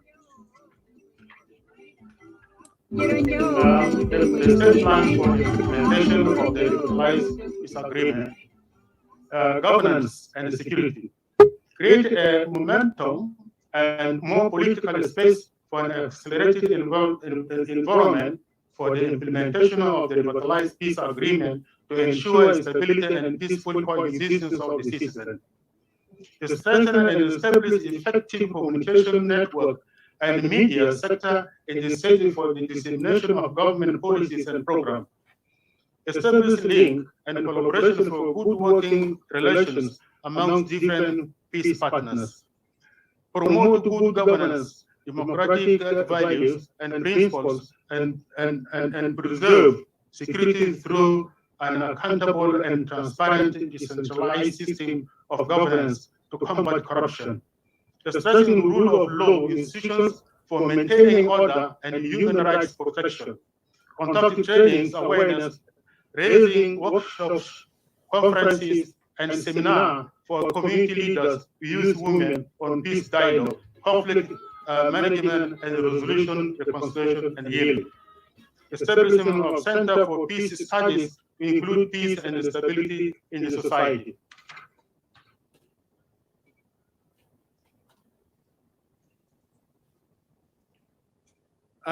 Service delivery and humanitarian assistance. Mobilization of resources and funding basic services delivery for the increased access to improved social services such as education, healthy, clean drinking water, sanitation, and hygiene. Ensure measures to mitigate food insecurity for secure livelihood, and improve the quality of life for all citizens. Provide and facilitate unrestricted access for delivery of humanitarian assistance to complement state social service. Creating awareness on COVID-19 pandemic by dissemination of the preventive measures, for example, social distancing, wearing face masks, and taking vaccination. Institutional development. Develop and establish an effective human resource management system by attracting, recruiting, maintaining, and retaining competent, well-qualified personnel in all the public offices in the state institution. Develop and build the capacities of human capital requirements of the state to ensure a deliverable of the public institution. To strengthen and support institutional capacities of civil services institution for efficient and effective quality public service delivery and sustainable development of the state.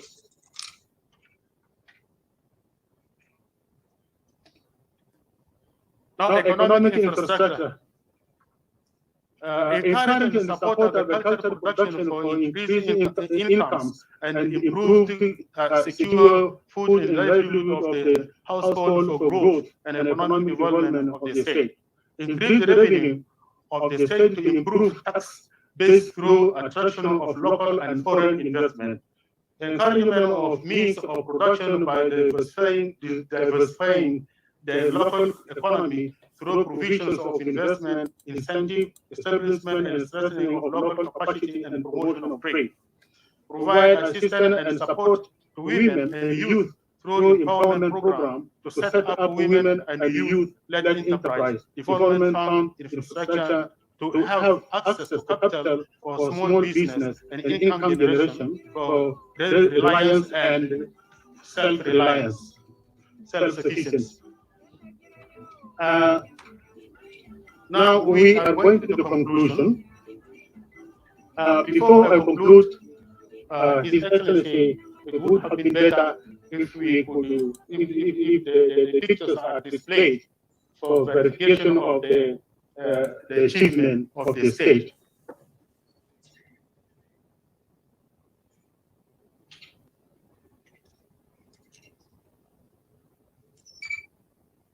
Yeah, that one is, come back, begin again, from the beginning. Yeah, that is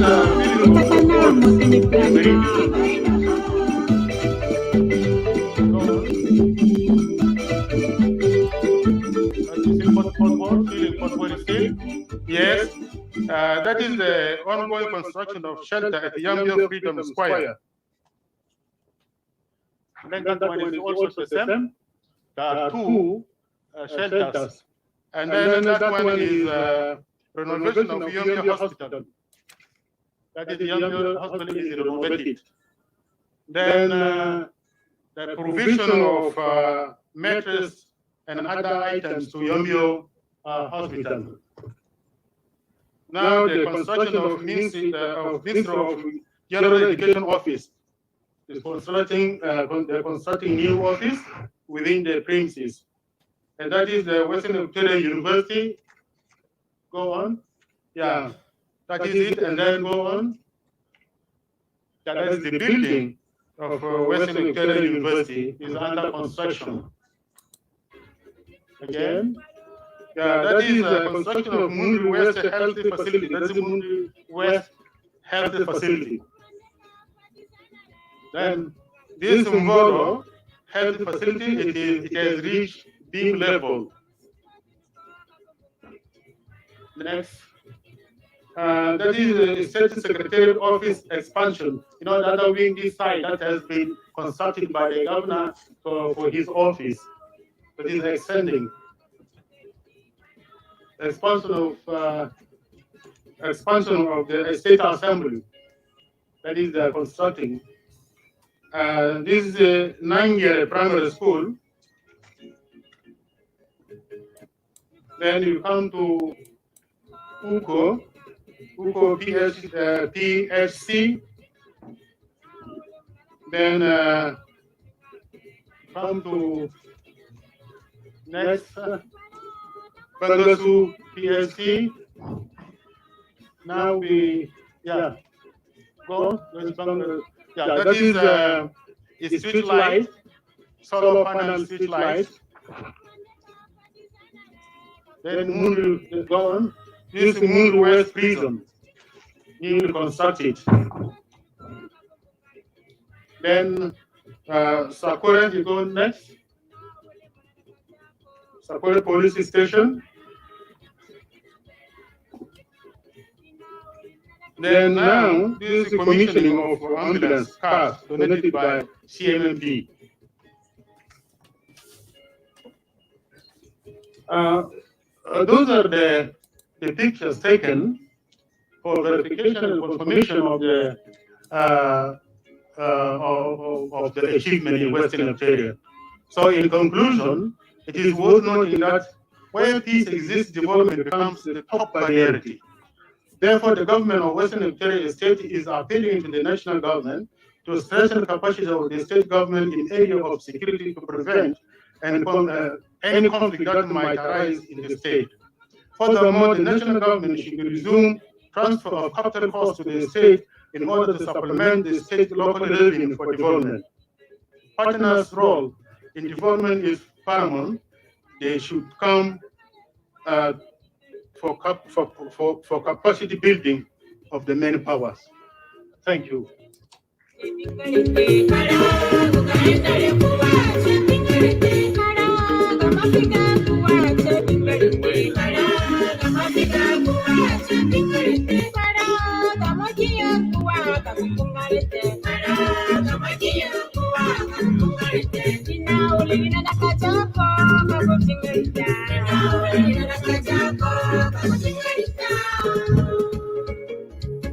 Marathon, salam alaikum. violence. عشر بكون 10 دقيقة. لا انت ما كلامك كلامي كتير. شكرا لربنا هي presentation بتاع ولاية وكل الناس هسمع وتاني أنا ما برجع فوقه بس أنا أقرأ من إنجليزي الناس كلها أسمع أنا ما بيونسوا لكن أنا داير أونسوا عن intercommunion virus هي واجه أنا داير أونس فوقه عشان الكلام ده طلع في ولاية بتاعي الأمر في ولاية بتاعي كمان ما intercommunion violence بكون ده disaster أو اللواء بين الدين ما أعرف بناديات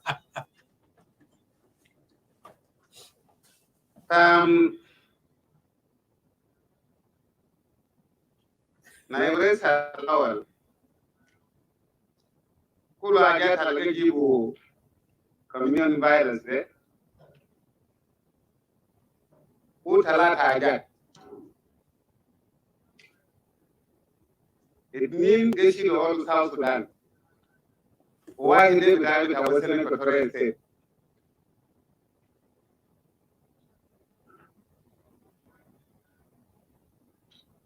أنا كان قاعد إكسبلين أيزول في ولاية بتوع بعرف لسه كان ماسك كمان أنت بسكت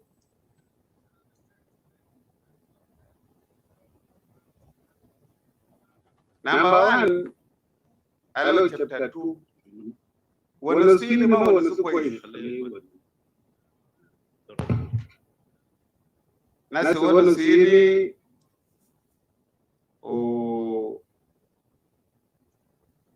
ماكوي مايكل ماكوي ونسو ما كويس كان ما كويس يا دانا بتاعي قال بيشوفوا والناس قال خلاص بيشوفوا كيف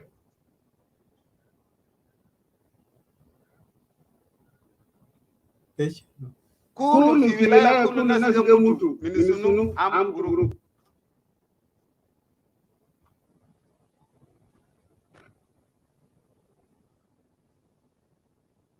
جيش الكانتونمنت كويس شكرا للرينج عشان ما ينو كانتونمنت يا سبب الناس يسبروا فوق ما ينو كانتونمنت في ولاية برو في يا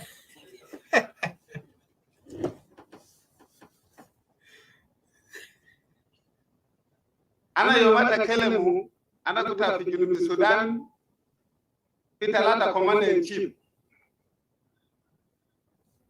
رئيس بتاعنا رئيس الجمهورية سالفا كير ماياردي كوماندر تشيف أوف اس بي دي سالفا رياض مشار تين كوماندر تشيف بتاع أيو عبد الله باجي كوماندر تشيف بتاع سوا يا توبلا دين 3 كوماندر تشيف فوق dia beli.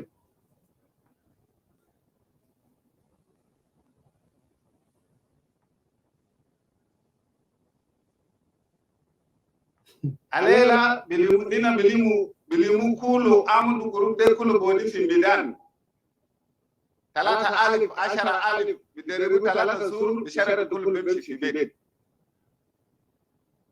ogaro ligo mara bito amelu ogaro ligo bet bito waga hata bitaise PDF maya bito 1500 ma brasara kusika this one mara jere wala ragil bedi waga itaje ligo haja mate wita suma ya burus bisika biti futu 1500 ita ma brasilu kale da wannan sagi ga jama'a na wannan sagi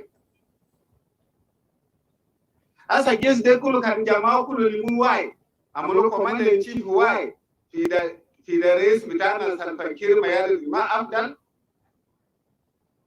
gali burus ma fi negal bis badala masunu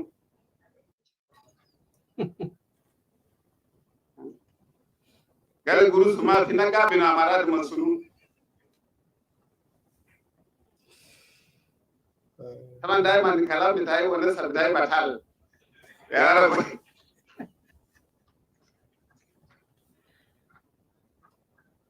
Taman wana sabdai daiman batal daiman.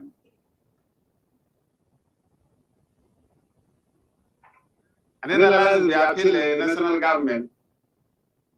لازم يكلام له يونيفيكيشن كان سلاح في ولا ما في كلام له عشان جيش بيكون واعي بلد بيكون كويس بكالنا ذاته نينا كله كام نينا بيجا بعملوا بكالنا وكام نينا بيجا ببدأ فتح ساسلا في مينيموت مين إذا بروجرام بتعملوا كان تلقوا أي زول غير تلا عليه بكون بريجيديا وينو راس وراو كان تاوالي قال فتح زول قال زول أنا زول بتاعيو لا كنتاكرو كتيرو غولا زول بتاسوا بكون ايتانا زول كنت بسجن سن سامجا اي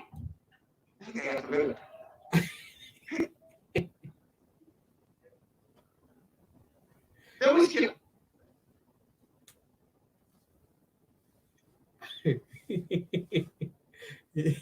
He's right. But I eitakarو ligo brigadier bedogura shal motor farm feras motor ala kala de tawe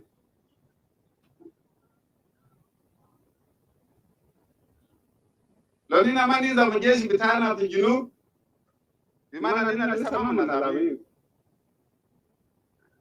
جيش يابي نظام اول جيش يابي لبس اول بعدين نبقى بلبس بدل دي حقيقه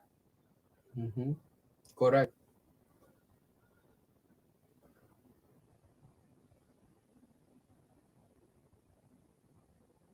مرات بلو عسكري بندلون يا كاكي gamis biga figila silaf yedu police galo gabu zone anina ita ke gemi fi bel gal wala to manjiri de police gal de manjiri kala de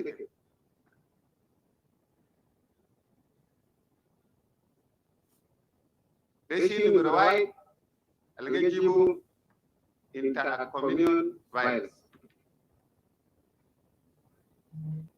number 18 أنا قاول نسبتاي يمكن بليكو إنت كمان والي تاني نما نكونا كوما جبانا جبانا جبوني نكون ما كوليج جباناس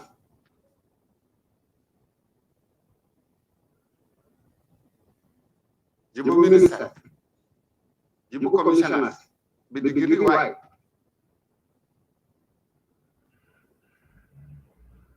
Hawa alwadina gabana gal alif nas de bes kana mula ga mata bush le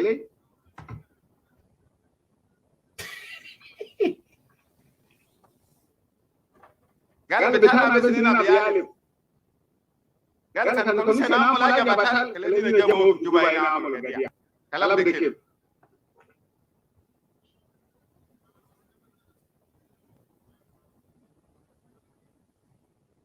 kan ini sama lagi batal magabana ile beja magadia in mababa mulufi fi manda makale wadina base bitawagu bito gal ni ana wagu bita nemis gadia fi Juba mabunu ko ay bari salawa wadina base musulia ana wagu bita nemis Juba gadia the base power wadina der de kulu fi council kala commission na kayani haja fi mal bito ina ita katikati bora gal commissioner bala zuri sabita gala appointana by president tadaru guru suri ta gaban deo hajat alinin alana wolo sudain algajibu mushakil fi junub Sudan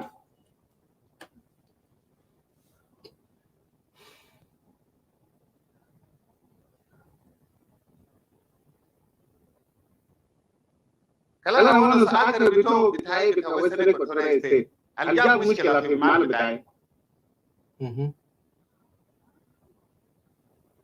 presentation جبال ده تشكل كان فوق ما في كان تشكل فوق ما في في 3 أجاد ولا 4 جابوا مشكلة في ولاية بتاعي.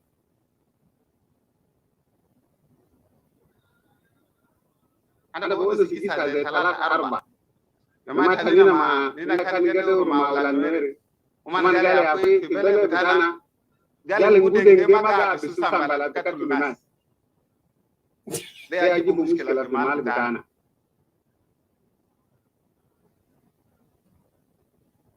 تربة قديم بتاع 30 قديم ما قدروا ما مويو كلام كتب الناس ما ناس بموتوا.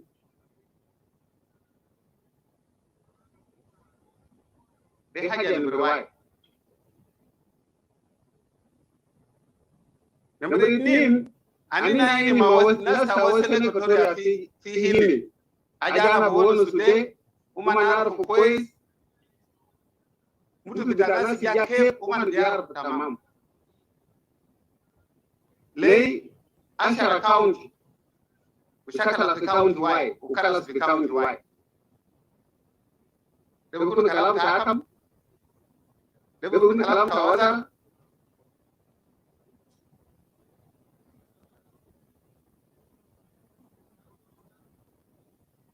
كورونا ده عملوا في تشاينا ولا في إنديان. ده في إنديان مسو. كورونا ده عملوا في إنديان. China. ولا وين؟ عملوا كورونا في تشاينا. أنا الرئيس بتاع تشاينا كان ما أعرفه. ما أعرفه. ده يقول لي أنا في أفريقيا هنا. لكن فجر في تشاينا ولا كيف؟ ده هو كلام ده في جمرة.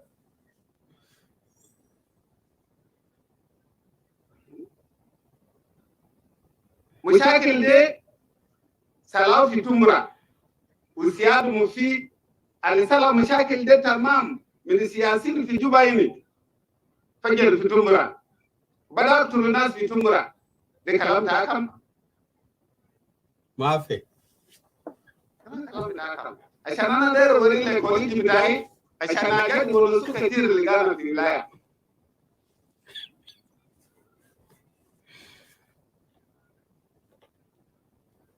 آخر كلام في كلام تتمبرا آخر كلام بتاعي.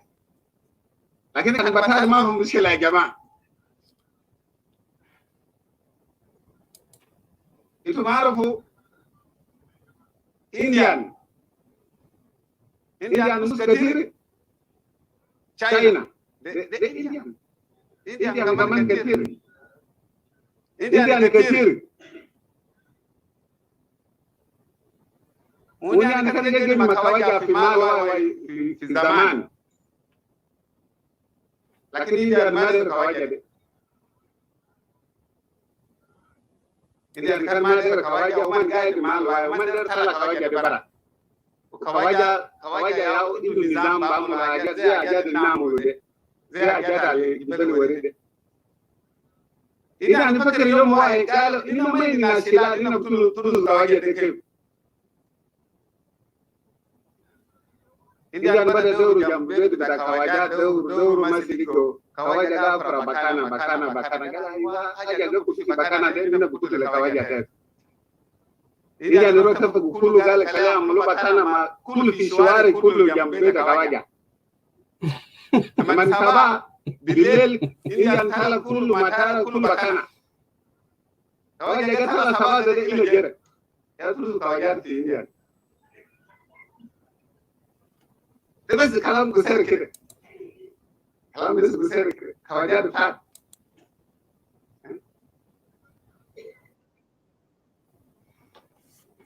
أنا داير أوري كلام ده ليه أنينا الجاب يا كوما في وسط كتوري ستيت أنينا ناس جداد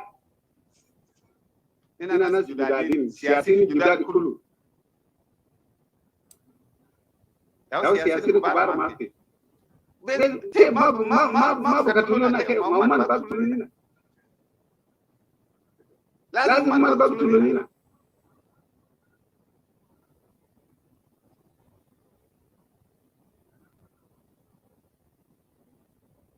حاجة قتلوا ناس في تمرة قتلوا ناس في يامبيو Kulu siyasin bitana kubarin, dapat nina yal severin. Now it's talking. Ita harap kubarin itu sama kekiri. Sama kubarin kekiri mau babu labar sama kekiri. Ya udah kalah.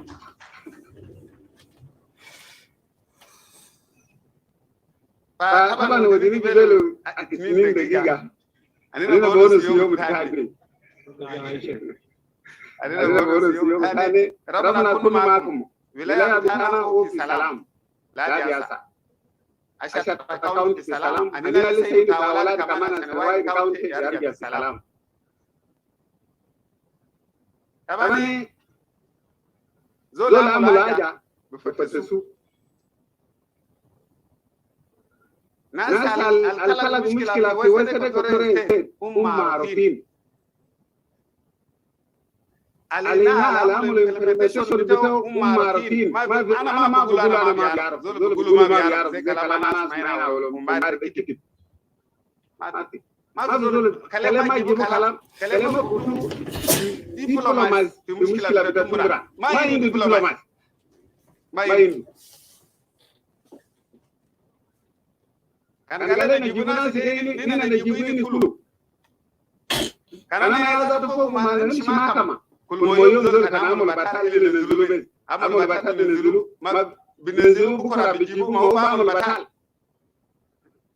Karena ya batal.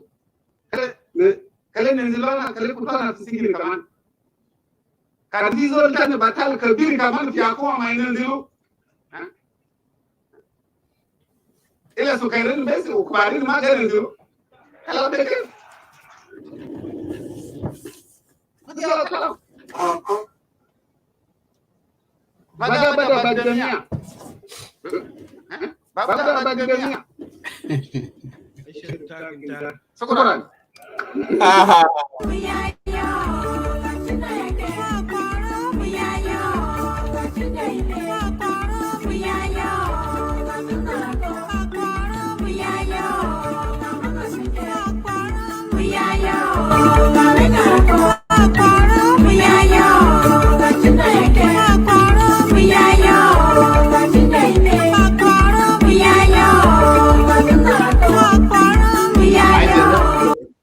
Why book Simon? Look answer. Oh, okay. Then the ones Not Simon. Yeah, Salmon. Yeah, let us answer Salmon question. Go ahead, Isaac. Yes, Solomon. شكرا جزيلا بسؤال بتاعك. ده سؤال معروف في محله, and we have heard from the speaker very loud and clear. طبعا الأسماك الكبار ديل البيج fish that we know. When the big fish, sometimes if the small ones are not around, they can even the smaller one. So I'm agreeing with the 80% of his speech, this guy. That's what I can say, yeah. So the mashakal gadi asal fi Juba Sudan kullu siyasina al-kubar into it fogo. They have hand in these problems that are happening in the states. So I do really understand what he's talking about. Is really correct, my brother Ambassador Solomon Dandara. Yes, that's how I can reply you. Yeah. So we. Salmon, Sandara, you are right. So we understand what he's saying. I wrote down some of the note. And this Your Excellency, really the thing that he said are really true.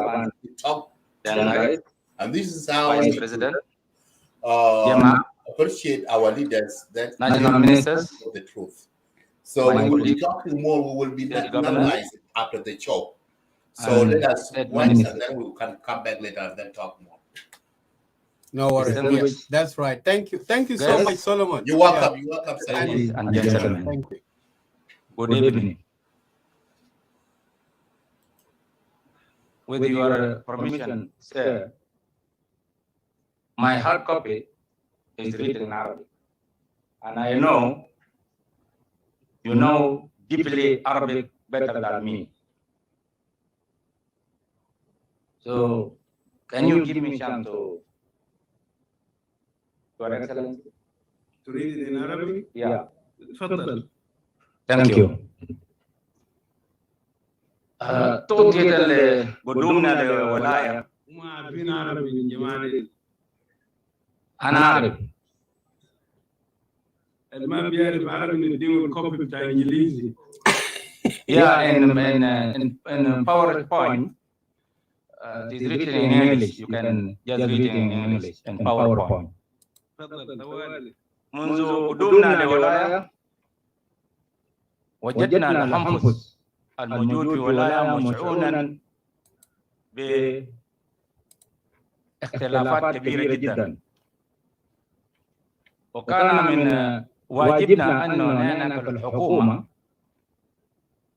نعمل على تجميع الجراح بين المواطنين أو مكونات على النيل الخمسة. كان لدينا في ولاية خطاب الكراهية والتوترات المجتمعية والاستفزازات والمهاترات، فعلينا كالحكومة إنه نحن نعمل ضبط النفس ونقدم الحكمة حتى نتمكن من تحقيق الهدف المنشود وهي السلام. وعملنا كالحكومة في ولاية أن نعمل تحدية للمواطنين الموجودين المشعورين بالمهاترات حتى نتمكن كالحكومة أن ندي الوضع هادية جدا، لأنه نحن كالحكومة لو دخلنا في الوضع الحاصل في على النيل ما كان لم نصل في الوقت اللي أنا وصلنا فيه الآن.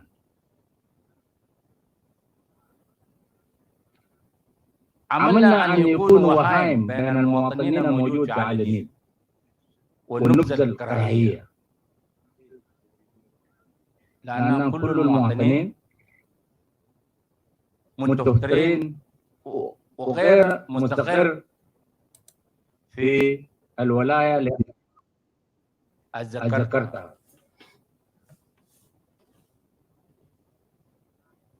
لذلك امتاز هذه الفرصة وقدم تقرير مجمل الأوضاع في ولاية على النيل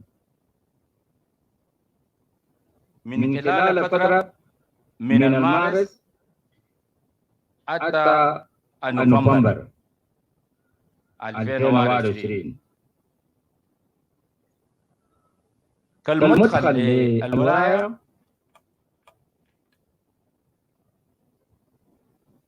ولاية على النيل هي إحدى ولايات الجنوب السودان العشرة، وحسب تنفيذ الاتفاقية السلام المنشطة تقع ولاية على النيل من الموقع الجغرافي في شمال جنوبه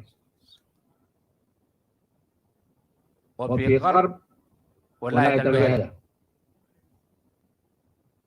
أما مناطق الشرقي لعلى النيل توجد مقاطعة ولام، مقاطعة ناصر، مقاطعة ميود، مقاطعة لموجب، وتشاطرها حدود مع دولة إثيوبيا، خاصة منطقة الناصر ومقاطعة ميود. المساحة بتاع الولاية مساحة الولاية على النيل حوالي 124.025 كيلو متر مربع.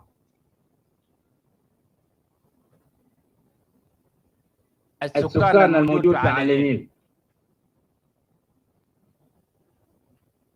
تعداد السكان اللي حصلت في 2008 كان عدد السكان على النيل 964.353.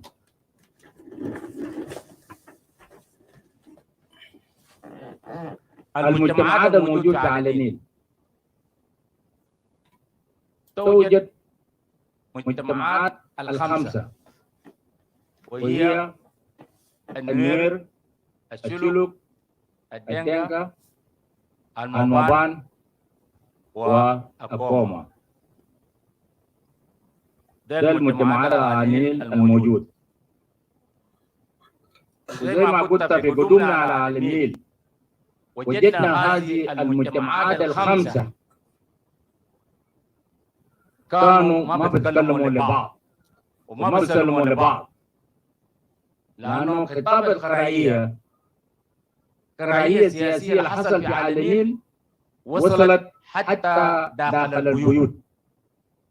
لذلك المواطنين الموجودين على النيل كانوا ما بيسلموا بعضهم، ما بيسلموا بعضهم أبدا.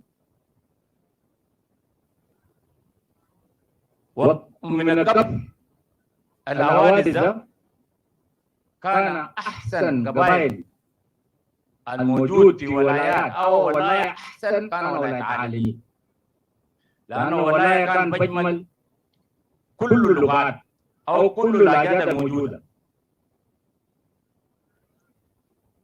بتجد النويراوي بيتكلم في دنكا، بيتكلم في شلوك، بيتكلم في موبان بنفس العكس. بتجد موباناوي بيتكلم بروتان دنكا وبيتكلم بروتان نوير وبيتكلم بروتان شلوك. لكن بعد الحادث اللي حصل المواطنين وصلت المرحلة كل إنسان لم يمد يده لأخيه والآخر، وكل إنسان كان بيشوف أخيه كأنه العدو دائما عنده. وكانت الكراهية كانت بطالة جدا وصل لحد لا يمكن يتحدث عليه في ولاية على النيل. لكن نشكر ربنا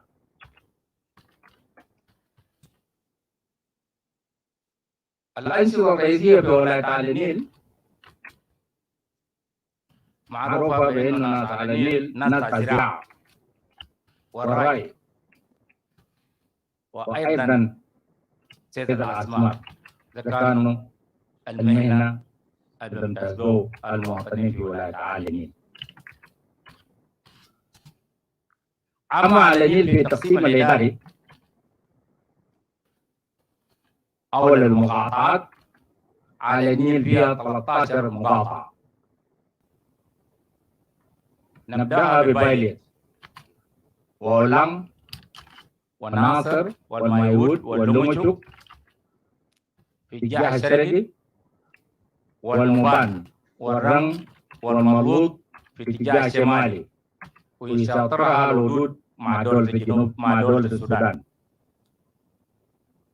أما الاتجاه الغربي بنمسك مقاطعة مانيو، مقاطعة بشودة، مقاطعة ماكال، مقاطعة تونجا، أيضا يساطرها الحدود مع دولة السودان في الاتجاه الغربي، والمقاطعة أكوكو.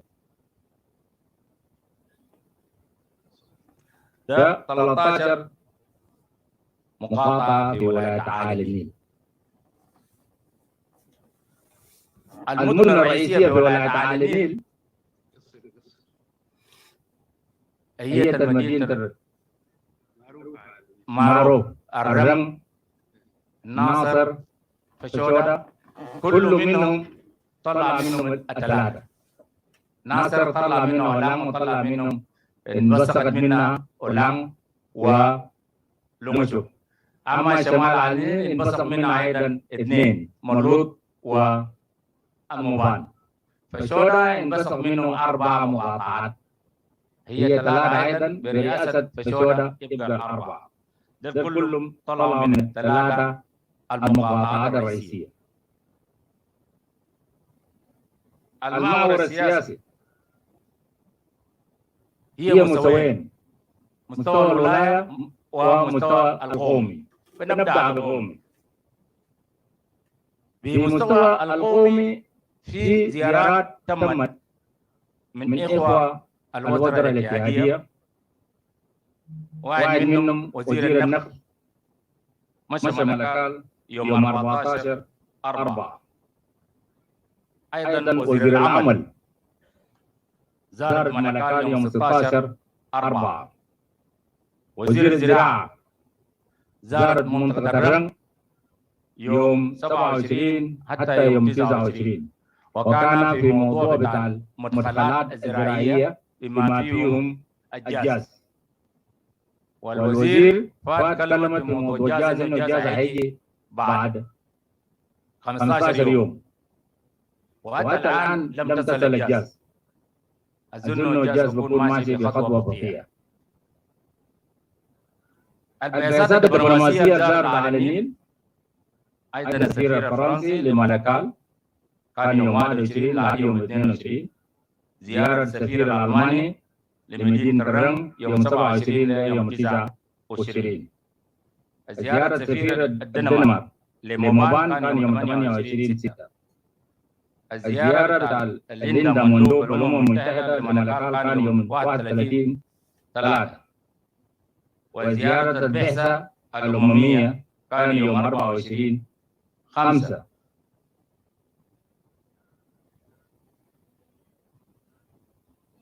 بالنسبة للزيارات القامت فيها حكومة الولاية، حكومة الولاية قام بزيارات أولا لمقاطعة مابان، وزيارة الحكومة الثانية لمقاطعة مايوت برئاسة نائب الحاكم، وزيارة الحكومة الثانية لمقاطعة لوموشوك أيضا برئاسة نائب الحاكم، وزيارة الحكومة لسائر المقاطعات الأخرى. الحكومة كله زار المقاطعات حقته قبل ما يجي يقعد ويخطط للمستقبل.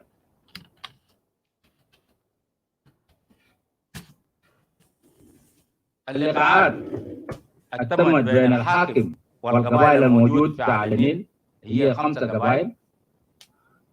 اجتمعت مع مجموعة أو مجتمع بتاع دينكا يوم 4/4، واجتمعت مع مجتمع بتاع نوير يوم 8/4، ومجتمع بتاع شلوك كان يوم 11/4، ومبان وقومة كان يوم 12/4.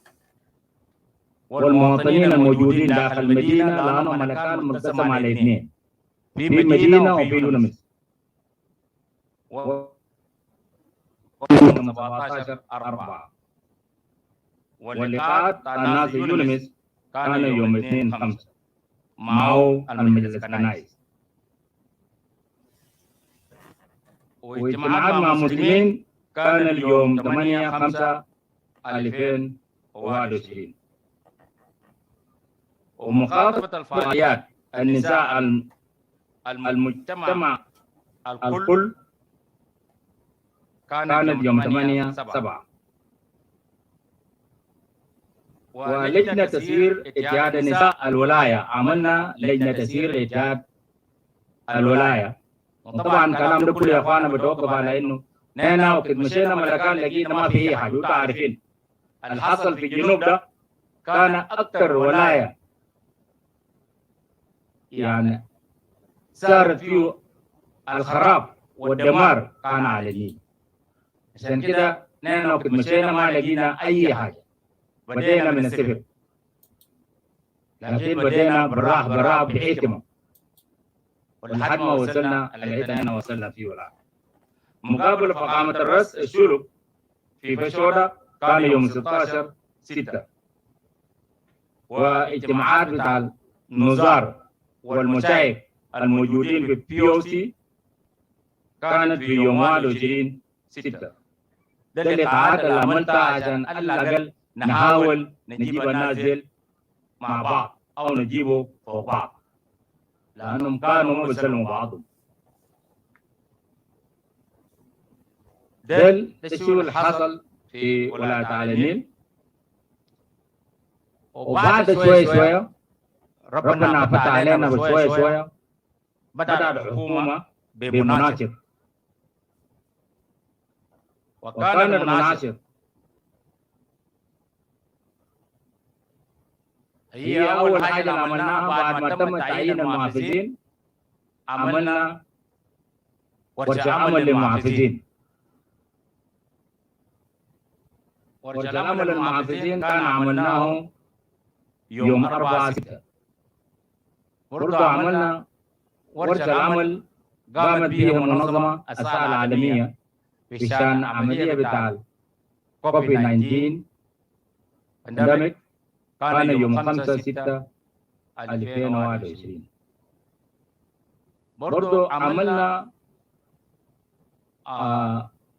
ورشة العمل برضه لمحافظين ومدراء تنفيذيين، هلا عشان يمشي يشتغلوا ويكونوا في هارموني بيناتهم، يكون في التعاون بيناتهم.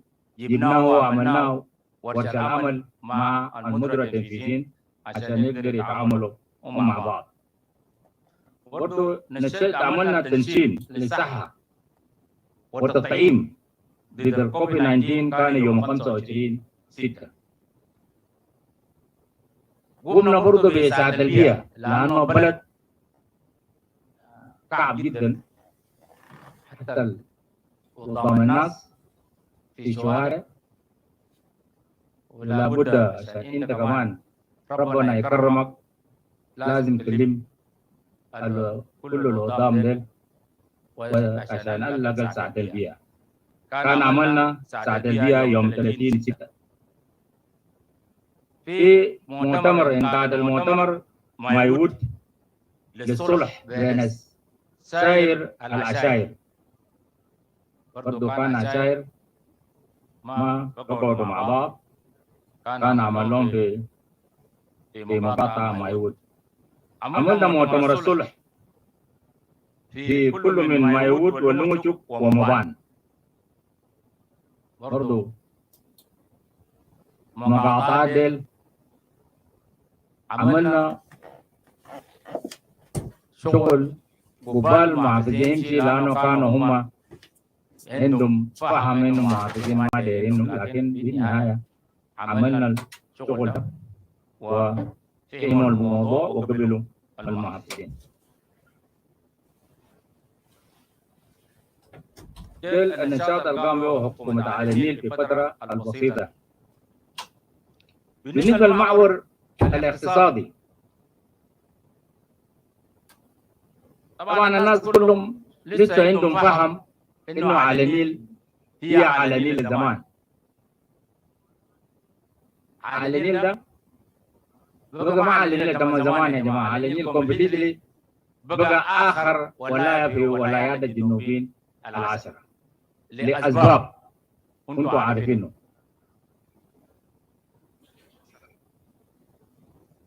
عشان كده النشاط الاقتصادي في ولايه قد نقول ممكن وصلت المرحلة إنه يكون لا يدوم النشاط الاقتصادي في ولاية، لأنهم النشاط بتنتج من المواطن. ما دام المواطن ما قادر يتحرك، ما بيطلع من شارع لشارع، أنت تتوقع منهم الاقتصاد هيكون كيف؟ ما بيكون في اقتصاد، لأنهم مواطنين خايفين من بعضهم. مواطن ما خايف من حيوان، لكن خايفين من بعضهم، لأنه لو طلع بتقتل. عشان كده النشاط الاقتصادي في ولاية على النيل قد يكون غير موجود، لكن إن شاء الله بعد ما حاولنا وقعدنا وتكلمنا مع المواطنين وقدرنا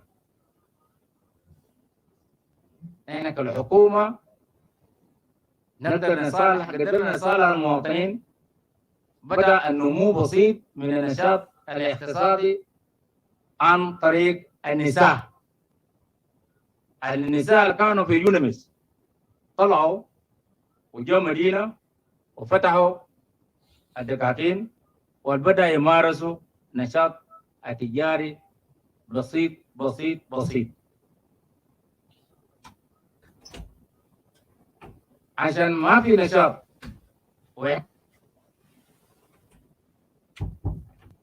اقتصاد ما موجود. حاولنا برضه إن نشوف الحلول، والواحد من الحلول اللي عملناه حاولنا نخلص النقاط الكثير الموجود في شارع والبحر. النقاط الموجود في بحر من جوبا هنا عشان تصل ملكال بيكون 94 نقطة، فيبقى التجار أصبح يخافوا، لأنه تاجر عشان يقوم من جوبا هنا بيلاقوا 10 مليون يصرفها في طول البحر. نحن في جماعة هنا كل زول بيكون قاعد عمل له نقطة على البحر، عشان كده دائما التجار هنا عشان تشيل حاجة من جوبا صعبة جدا. التجار بقى تخاف، ما بيشيلوا حاجات، ما بيمشوا ملكال، لأنه بتخسر 10 مليون جنيه SSP بخسروا في الشارع. فحاولنا في حدود إمكانياتنا، في حدود بتاعنا، حاولنا نخلص النقاط بتاع اللي بيشيل منهم القروش، حاولنا نخلصه، بس نحن في حدودنا بعالمين، لكن ما عندنا سلطة على باقي. برضه حاولنا سير القانون، عملنا قانون عشان تبقى قانون برضه بيحتاج للمجلس عشان يدخلوا جوا المجلس، لكن عملنا حاجة زي الحاجة إدارية على الأقل عشان نقدر نتفادى من النقاط الكثير. برضه عملنا تقديم التسهيلات للتجار عشان نشجعوا التجار عشان يجوا، رغم اننا بنشجع التجار لكن برضه هم التجار بقول انه الحته ده صعب جدا، لانه نحن قاعدين نخسر كثير وما في مواطنين ذات عشان يعني يشتري الحاجات اللي هم التجار بيشيلوهم ذات. تشجيع المواطنين للدخول في عمل التجاري، حتى المواطنين في يونس تكلمنا معهم تعالوا حتى في المدينه شجعناه عشان هم يقدروا يخشوا في مجال العمل التجاري.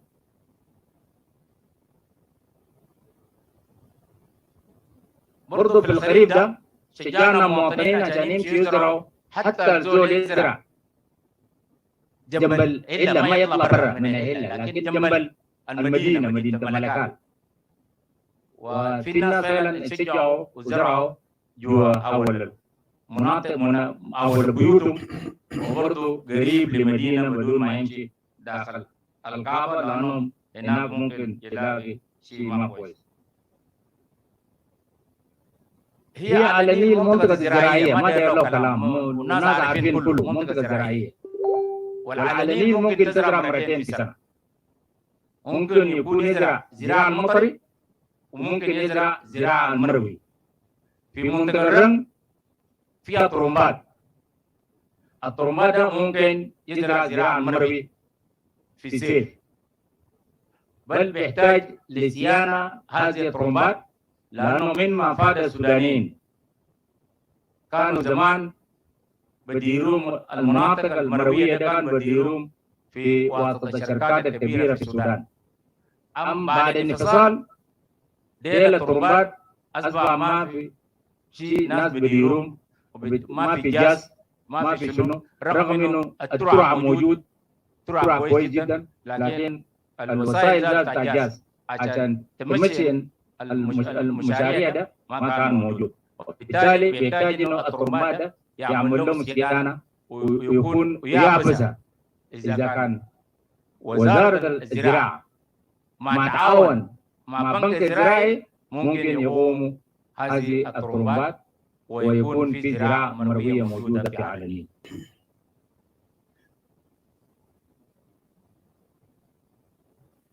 برضو منطقة الشمال على النيل بما فيهم ودكونا كانوا بيمتازوا بجناين، عندهم جناين كانوا بيطلعوا الموالح وبرضو بيجيبوا أجادل في ممكن في سيف، لكن في حوادث الناس فادوا كلهم والجناين ده كلهم أصبح غير مجدية وغير ما شغالة، وبالتالي بيحتاج برضو التأهيل للجناين ده لأنه الطرمبات برضو موجود، ويبقى بيحتاج لتأهيل الطرمبات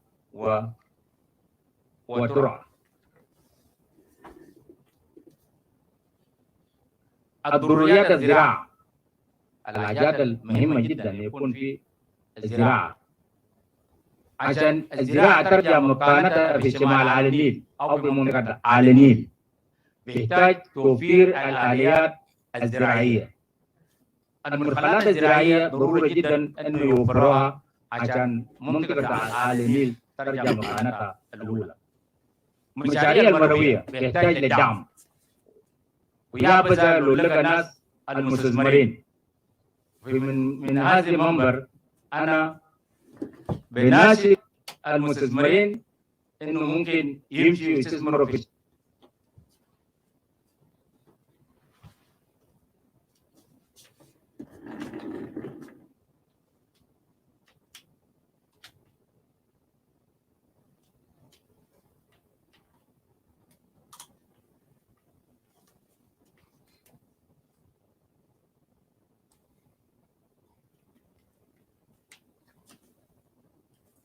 على النيل، لأنه منطقة خالية من حاجات اللي هي خالية من أمن، ما في أمن في شمال النيل، وده كل مقومات الحياة متوفرة في الكهرباء موجود، والدواجن بيحتاج إنه الكهرباء لأنه بياكلوا في الليل أكثر من بياكلوا في النهار، والمقومات موجود في شمال النيل، عشان كده ممكن الناس تمشي يعملوا الاستثمار في شمال النيل. دعم جهاد المزارعين في شمال النيل، وبالذات التمويل. لو وفر التمويل للمزارعين في شمال النيل، افتكر الجنوب ده بكون ما عنده مشكله في موضوع بتاع الكل الحاجات الموجوده، هو الزراعه وعباد الشمس موجود والسمسم موجود في شمال النيل وفول السوداني موجود في شمال النيل، ده كلهم بتنجح نجاح باهر جدا في شمال النيل. حتى حاجه اسمه جوار، والجوار ده جوار ممكن يكون بديل للسمك العربي، وهي احسن واجود من السمك العربي الجوار. فاذا كان لقت جهاد المزارعين في شمال النيل لو لقت الدعم او تمويل من البنوك، ده كلهم بيقوموا بحاجات ده كله. ممكن يقوم وممكن يكون شمال النيل يكون سلة الغذاء للجنوب كله. أيضا إعادة النظر في مشاريع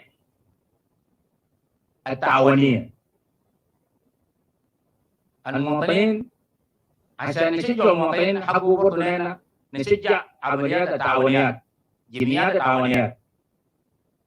ده بيخلي المواطنين بالتمويل ممكن يمشوا ويشتغلوا شغل.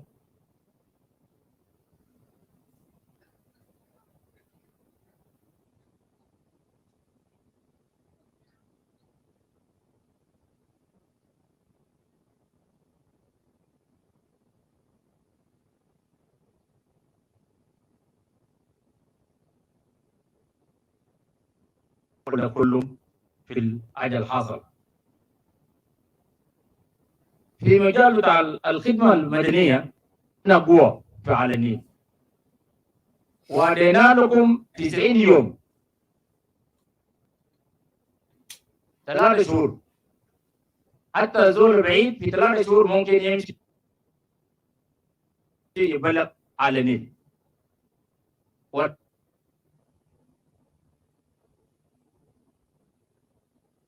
البلد الآن بنام بخير. عشان كده أحسن لك أنت استعجل وامشي عشان ترجع مع الرياضة. عملنا في شباب الرياضة، اتفقنا مع اخواننا في اتحاد العام لكرة القدم في السودان، في جنوب السودان، انهم يستلموا استاد على النيل عشان يتم تأهيله ويبقى نحسم من اخواننا في اتحاد الكرة انه يستعجلوا لصيانة استاد ملكال، لأن ده الاستاد الوحيد الممكن نخليه الشباب والشابات هذه الاستاد. نحن هذا برضو بحدودهم كمبانياتنا الشهاة جدا، الشهية جدا، البسيطة جدا. نحن عايزين انه اخواننا برضو يساعدونا في تأهيل مسرح ملكال عشان الناس دول كلهم نشغلهم في موضوع بتاع رياضه وثقافه وكده، عشان ما يفكروا في حاجات ما كويس.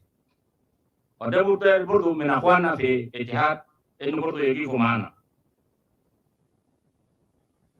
إن متعب في ملكال عايزين برضه نحيي المتعب ده، وده كله كلامنا موجه لاخوتنا دكتوره ناديه، انه المتعب ده لو لقى شويه صيانه بسيط بتكون احسن، لانه بيحفظ اسرار بتاع النيل.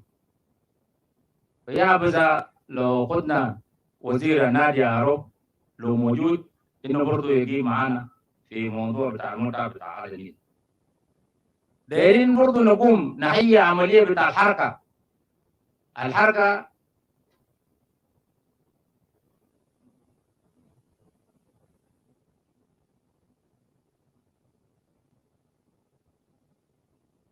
الكشافويه، الحركه بتاع الكشافه والمرشدات. ده كله حاجات يا جماعه ممكن نشغل بيه الشباب عشان ما يفكروا في اعمال الغير مجديه، نشغلهم في عمليه بتاع بيحتاج. لكن هنا في مقدورنا في ولايه ممكن نقطع لهم الملابس بتاع كشافه وخليه يمارسوا عمليه بتاع كشافه ومرشدات.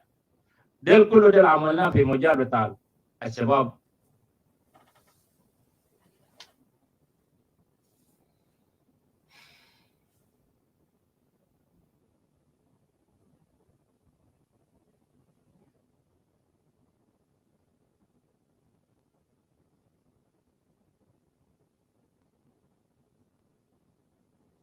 والرياضه برضه شجعنا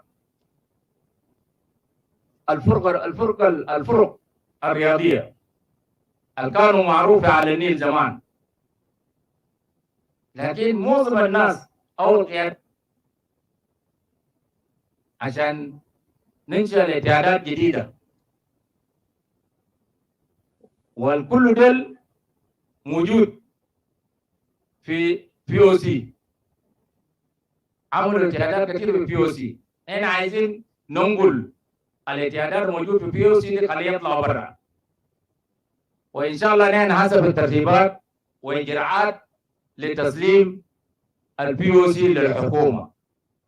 ونحن الوحيدين فضلنا الجنوب كلهم سلموا المناطق، سلموا POC بتاعتهم كلهم، كان في سوية وكان في بارغزال وكان في مناطق ثانيه، كان في غور تم تسليمه للحكومه. لكن هنا ما سلمنا لاسباب، لانه حكومتنا كان اخر حكومه، كان التاخير لتعيين الحكومه كان السبب اللي خلانا ما سلمنا POC، لانه هم جوني شهر 5 قال نسلم POC. انا قلت لهم نازل اذا كان سلمنا نوديهم وين؟ ودوني بالخريف. عشان كده قلنا له لا خلينا نسلمهم بعد الخريف. الان احنا شغالين في الاجراءات عشان نسلم الناس POC، والاجراءات اللي احنا شغالين فيهم عايزين نستفيد من الاخطاء اللي حصلت في مناطق سلمت قبالنا مع ناس يونمس جنبا الى جنب ونعمل تدريب لناس حتى البوليس ذاتنا جبناهم في المقاطعات هيتم تدريبه اول. بعد كده بكلهم نحن كالحكومه علينا نعمله، ومنظمات برضو عندهم جزء لازم يعملوها، ونحن متفقين. وتمت الجماعات مع بعض في ملكال زي 7-8 مرات بنجتمع مع ناس زين. هي 4 بارتنرز، حكومه والمواطنين ذاتها بي او سي والناس اليونمس ومنظمات. we are 4 partners.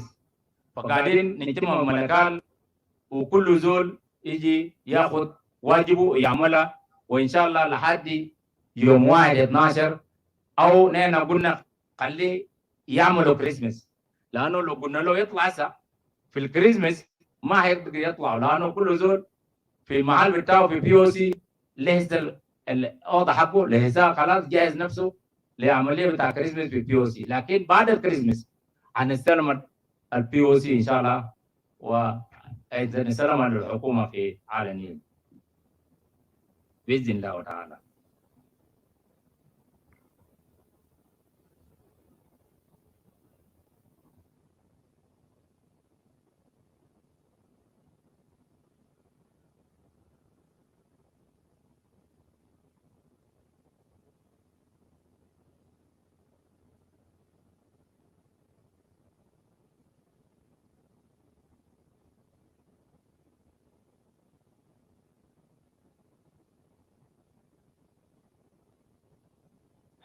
برضه بناحيه الخدميه في مجال بتاع وزاره الصحه، يعني عملنا اي حاجه في البابور دمرناه، لكن هسه رجع في راسنا ذاته. البيت ده عربوه انتهى مره واحده ما في حاجه فيه. عشان كده مستشفى في ملكال ما تتوقع انه ده مستشفى، فبيحتاج برضه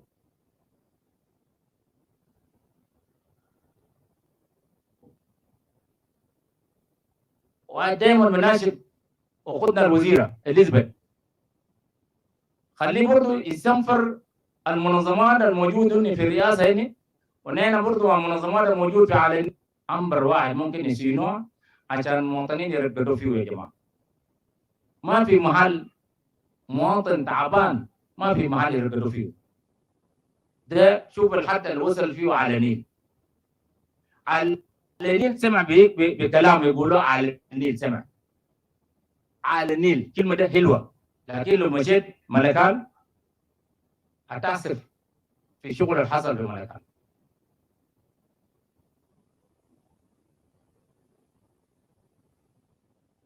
برضه حاولنا مع اخواننا في المنظمة انه يعملوا غرفة عملية صغيرة للناس اللي بتكون اللي بتجي من محلات البعيدة، سو ما يقدر يلقى محل عشان يعمل له عملية أو محل يرقدوا فيه. فده برضه حاولنا نتكلم مع منظمات موجود معانا في على النيل، لكن هم قالوا الحاجة ده ما موجود في ميزانية حقتهم إلا كان في السنة الجديدة، ونعمل إنه السنة الجديدة إن شاء الله يقدر يجيبوا معانا. برضه ما موجود الأقصائيين في ملكال، وما في أقصائي بيقدر يمشي ملكال، لكن برضه نناشد وخاصة أبناء بتاع النيل. إخوانا عملوا توطية، أمشي منطقتكم، أمشي على جمهاتكم، على جابوهاتكم، ما تتوقع إنه زول ثاني يمشي على النيل بالوضع هو قاعد فيه. لكن ما دام أنت ابن على النيل أمشي على النيل، قدم الخدمات الصحية في على النيل. النيل يسمع صوتي ويمشي كل زول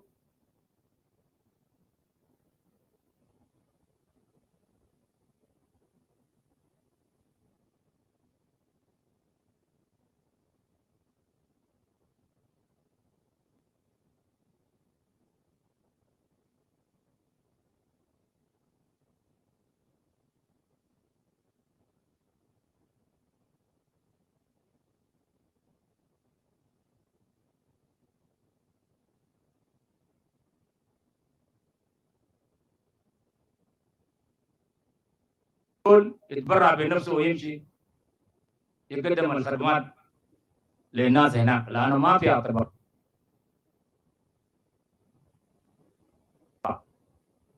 في زي 4 5 أطباء لكن ناس جداد، وده شباب طبعا قلوب محارة، نكون واضحين. نحن ما زي ولاية تاني. فترة مشينا ملكال من شهر 3 لحد يوم نحن بنتكلم فيه ده، نحن مشغولين بوضع الأمن.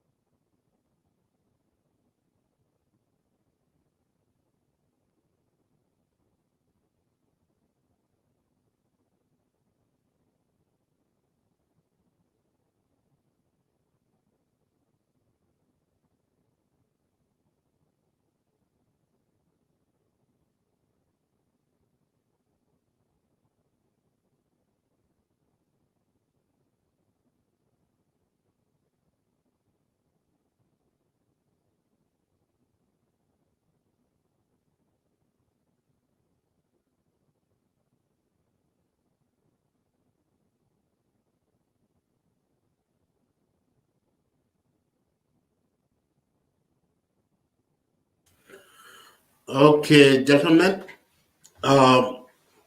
Okay, the network went off in Juba, so so you guys can wait a little bit. So if they can come back online, we'll bring them back. You guys just bear with us.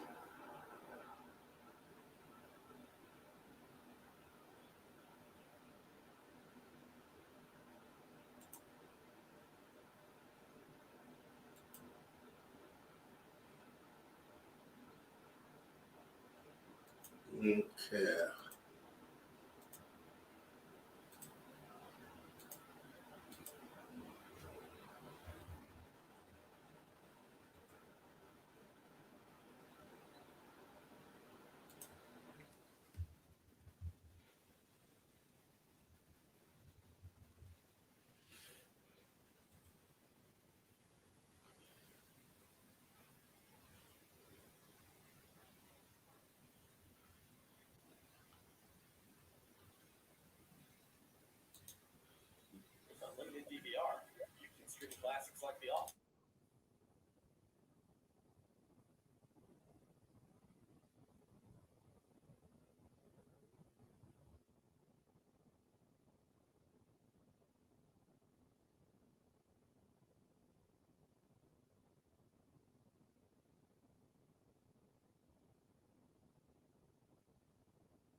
Jinub Sudan da bagburu da legit na yoku biat kepanda karyak wetung bakang ki yang uci benwo ki eping bagarian ke bule kolorian ke bendan joye 32 estate waken kugam kutu waken estate waken kugam kukwe wanebres na chukudukul waken kugam yang ubu jalgam kecil banting Jinub Sudan da bagburu da legit na yoku biat kepanda karyak wetung bakang ti yang uci benwo ki eping bagarian ke bule kolorian ke bendan joye 32 estate waken kugam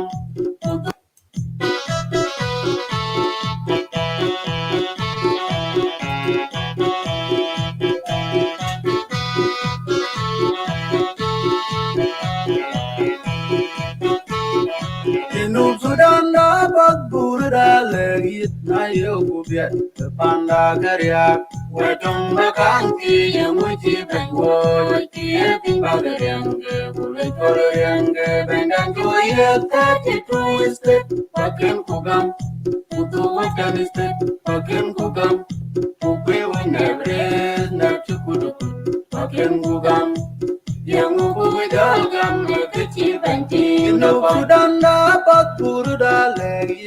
يوكوبيت باندا كرياك وتم بكانتي يموتي بنوي كي بينغالين كي بوليتولين كي بندتو يتاتي تويستك فكن كوغام Tutu wakaniste fakin kugam Kupin unebres neptu kudukut fakin kugam Yang ubu jogam nekichi banting dapat Pakira da bandan ram yalman Naguja merka bandu yalain Naguja kulendanja Keruton benda anjitan Benda kidi Dari po benda kene yaman Inuk suram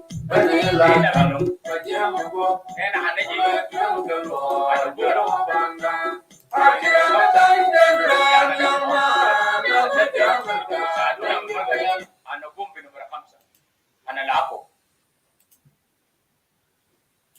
بالنسبة للشوارع أو ميدان كانوا في ميدان قديمة في عالمية زمان. We are back guys. جزء من ميدان الشركات سانايدرو الميدان ده كله منتهي ما في كراكة ما في جريدر الحاجات ده كله ما موجود رغم انه كان في سانايدرو عنده ميدان كان موجود وبدا في الشوارع زمان وملكاله ميدان وكان موجود ميدان ده لسه نحن ما عارفين مشى وين الميدان ده كله اختفى معناه دي شغل الحصل في على النيل في الدمج بتاع مشكله الامن اي زول كان بنقول حاجات زي ما داير نقلوا حاجات ما اعرف نقلوا وين التعديات بالنسبه لنا في على النيل تعديات كثيره جدا واحد منهم اللي كان شاغلنا كان الامن دوام من التعديات برضو وجود قوات أقولك في منطقة شمال الغربي ده برضو مهدد بالنسبة لنا مهدد الأمن في منطقة دي لأنه منطقة ده عنده حدود طويلة جدا مع مناطق السلوك في اتجاه الغرب وكان بيجينا حاجات التجارة في كل من أبو جبهة والليري وكلوجي مناطق ده كلهم متعخمة مع مناطق بتاع السلوك وكان بيجي كله تجارة فيهم عشان كده كان بدري في على النيل ما عندنا مشكلة في الموضوع بتاع المواد حاجات التجارية ومعظم الناس على النيل كانوا بياخذوا المواد التجارية أو مواد الغذائية أو مواد أي نوع من المواد كان بياخذها من الشمال وده كله فضل يرجع لشنو؟ للحدود الطويل الموجود معنا مع جنوب كردفان والنيل الأبيض فده وجود أقول لك هناك ده مهدد يعني بيخلي الناس التجارة اللي كانت ماشية بيناتنا بتكون ما موجود.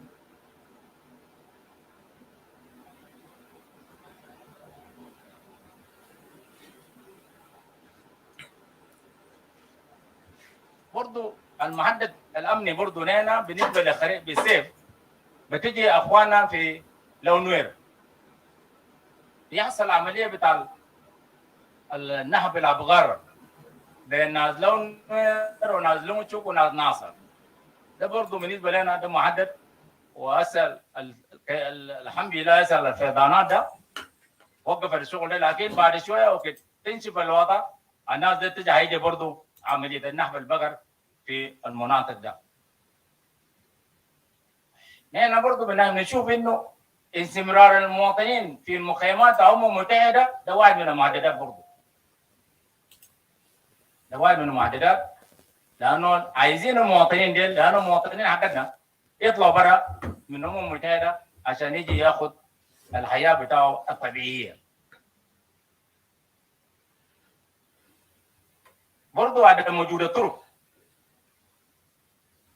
بين المقاطعات ده واحد من المعددات برضو يا جماعه لانه حتى لو في وسيله او في مشكله امن عشان نصل لمقاطعه ونلاقوا بسرعه ما حنقدر نصل ونلاقوا لانه عدم وجود الشوارع.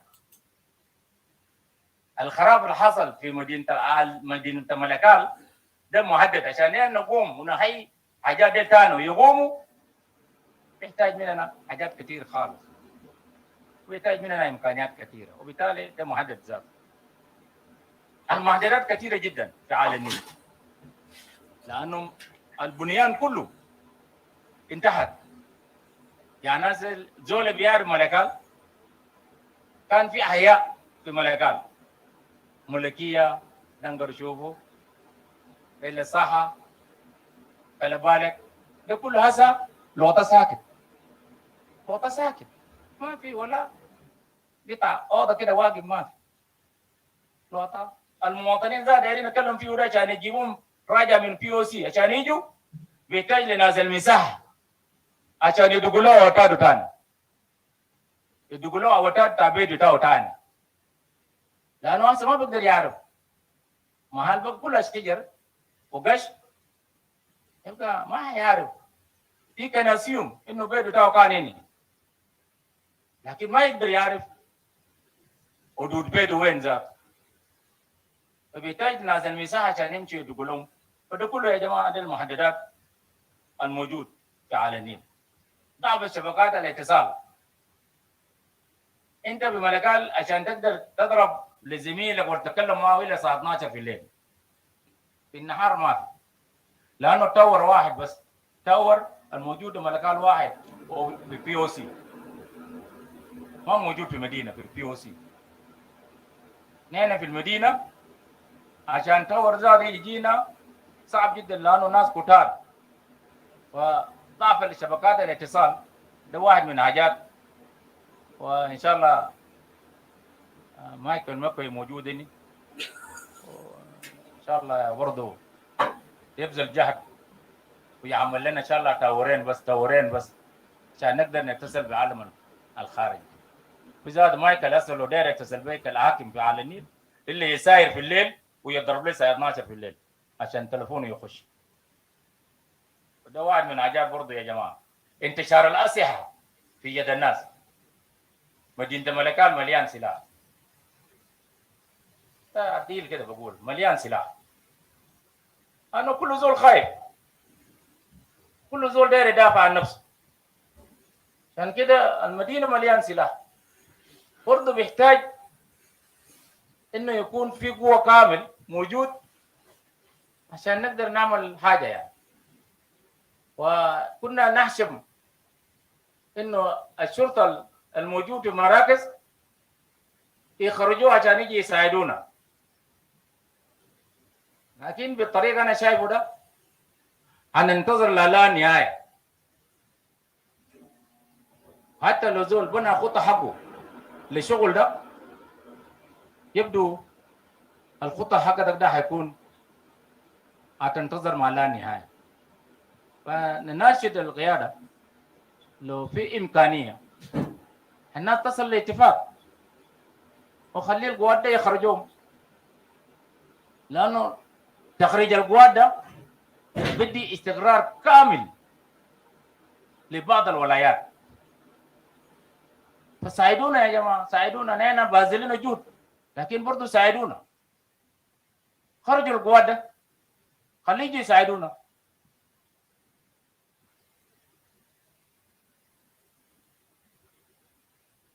الطريق للحمام أو واي فورورد، نحن حاولنا هسه في ملكال إنه ما داير نسمع صوت السلاح، والحمد لله. كم شهر هسه في على النيل طلقة بتاع صوت الطلقة ساي ما في. ده نعمة من ربنا، نشكر ربنا عليه، ونشكر الحكومة بتاعي ذاته لأنه بذل الجهد. حكومة دي بذل الجهد عشان كده وصلنا الحتة ده إنه الآن ما في طلقة في على النيل. فده أنا أفتكر ده واحد من الحلول اللي خطيناه عشان يكون واي فورورد. إحنا هسه قاعدين شغل اللي قلت قبل إنه قاعدين اجتماعات كثيرة، ده كله بناء ثقة. قاعدين دايرين نبني ثقة بين المواطنين اللي كان ما بيسلم بعضهم، والأمة الآن رجعوا بقى أصدقاء. لسه قاعدين نبني ثقة، عملي بناء ثقة نحن شغالين فيه وما هنجي فيه. هنمشي طوال في عملية بناء الثقة بين المواطنين. بس الأمن مسألة الحمد لله، بس الأمن عملنا لكل مواطن لازم يتمتع بالأمن في على النيل، ونحن ماشيين فيه. ودائما نشكر، قال لا يشكر الناس لا يشكر الله. نحن الآن بنشكر الحكومة، حكومة على النيل الشغال مع بعض لعملية إيجاد الأمن عشان مواطن في على النيل ترتاح. فده حاجة برضو أنا بشكر الحكومة حقي. الحكومة كله شغال، كله وزراء كلهم شغالين بالتعب ده كله بمال، ما لاقين مال ينوم فيه، لكن شغالين بروح واحد. هم شغالين لأنهم عارفين هم أبناء بتاع النيل، وما في طريقة هيمشي يجيبوا ناس من كجكجي عشان يمشي على النيل، ما في. ناس على النيل لازم كمان تتعاملوا الوضع بطال ده، تتعاملوا وتشتغلوا عليه عشان يبقى كويس. نعم جدا، قربنا سيادة، ما فضل حاجة.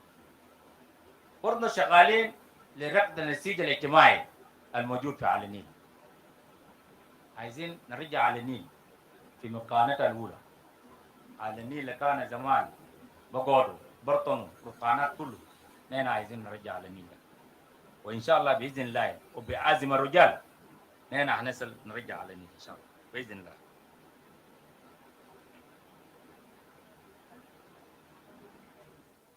قالوا لي جوري ما دق يدك يا أخي، مال كمان ده كمان كلامنا ما عجبك يا دق يدك يا.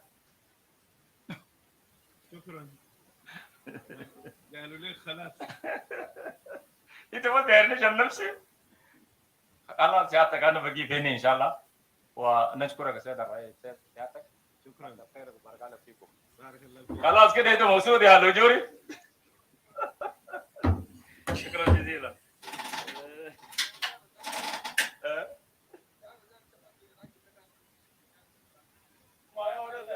انا ما اعرف لوجوري قبل قال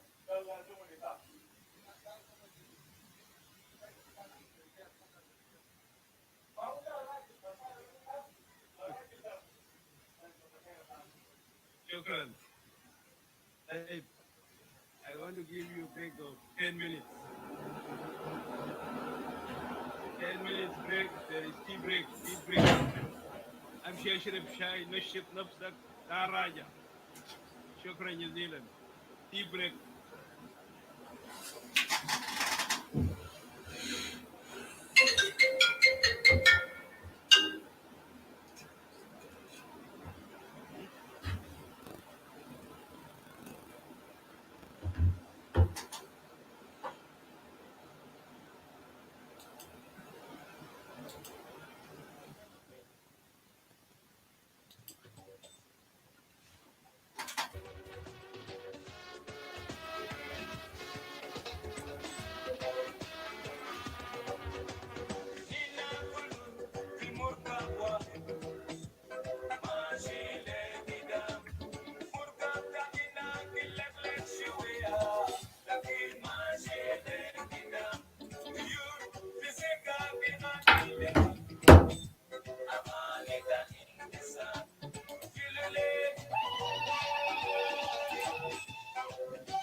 will stand beside you.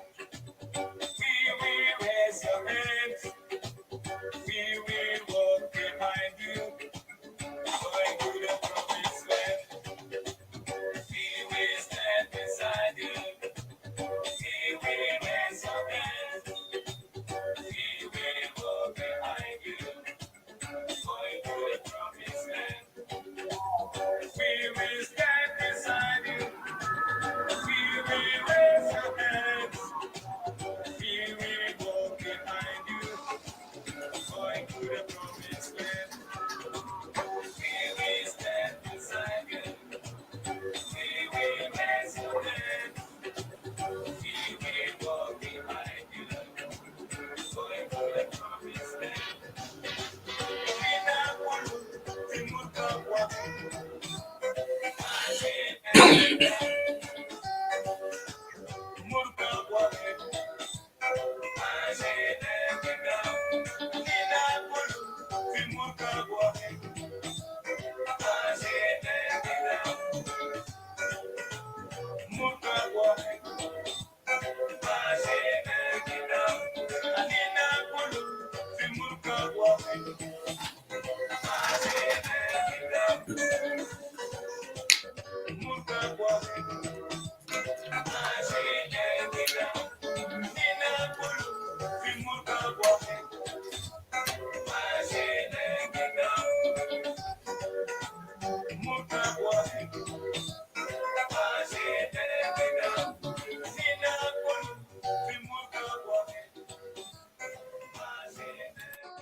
Thanks to the God,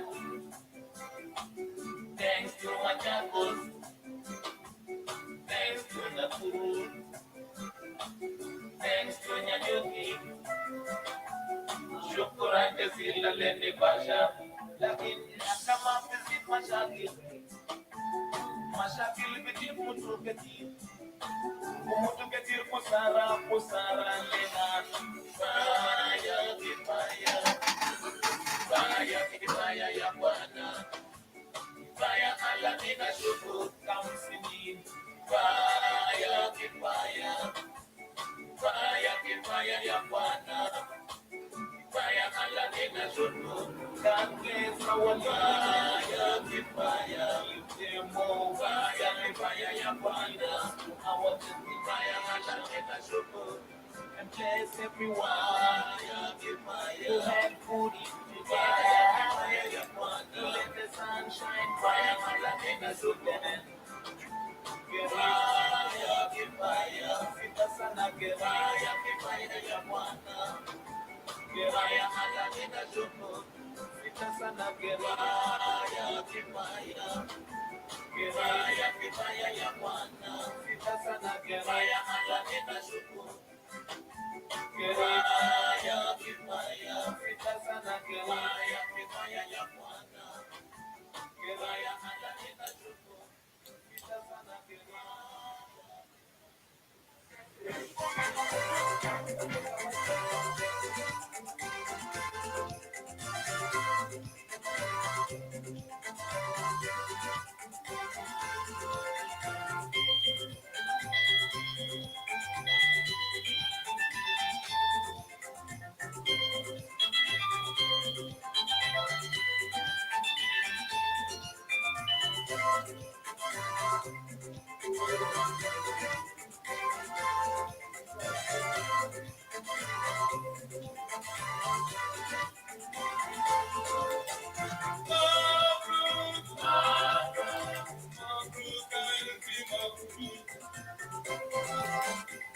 Congratulations, congratulations, congratulations. Mabruk,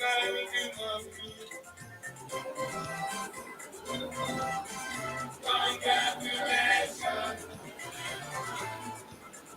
Sawajan, Takisima Karamuna. Sawajan, Takisima Karamuna. Sawajan, Kitamurabuna. Marakakelbir, Kinalena Kinalena. Onso, Maikato, Kinalena Kinalena. Congratulations,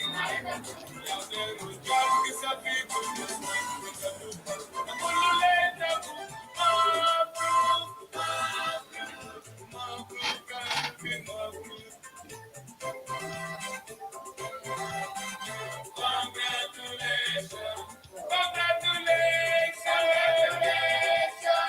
Mabruk and Mabruk. Congratulations. Wasiat, Tarabuna Galilena. Wasiat, Tarabuna Galilena. Rakit, Visibu Yabatao, Uyomatao. Shilu, Mariatao. Woman Bigani, Kisiwani, Kisiwani. Sesama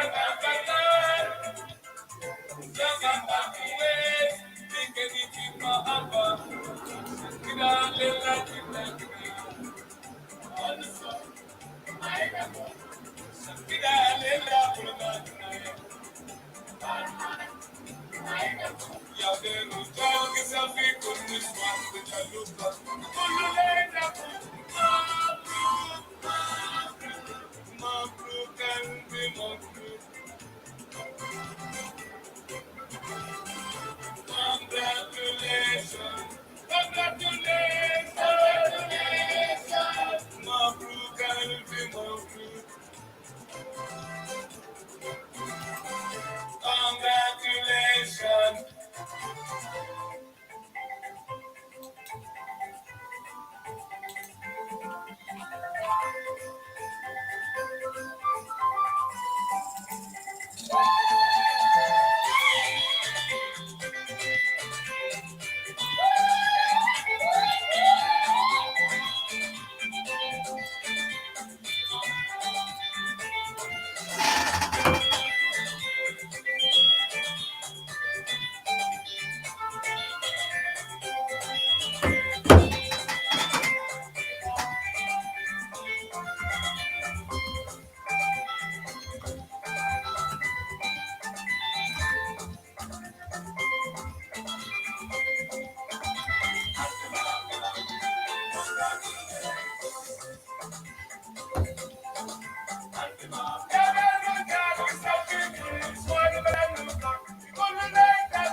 Let's come back. You can bring your tea to your seat.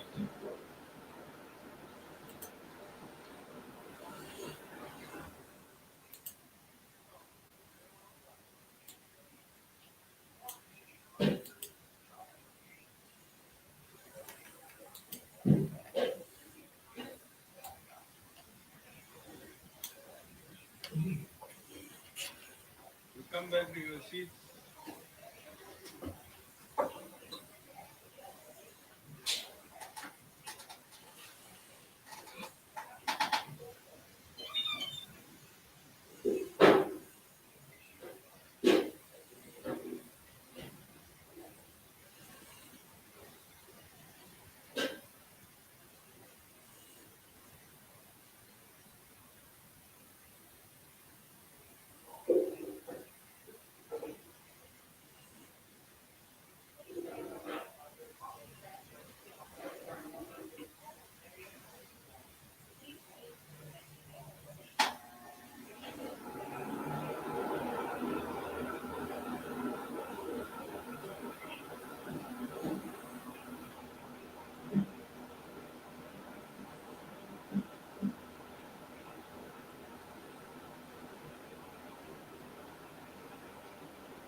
Now we have listened to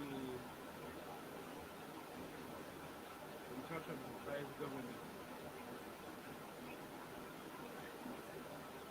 We still have 5 governors and 3 chiefs.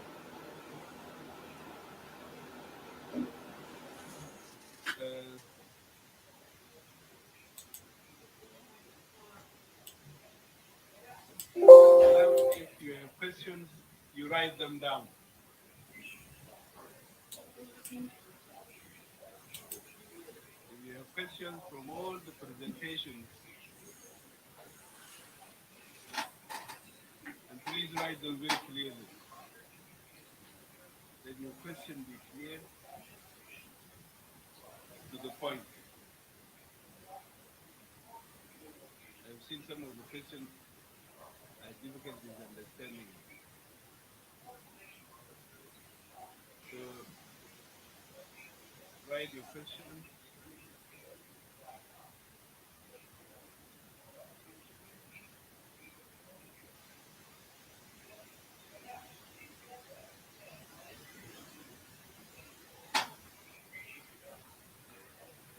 Is Minister of Public Service here?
Minister of Labor? Not here. Minister of General Education? Here. Minister of Higher Education?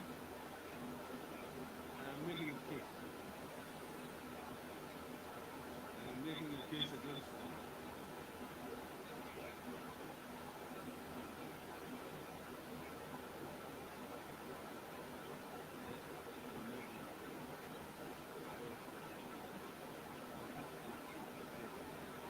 I understand the Minister of Agriculture.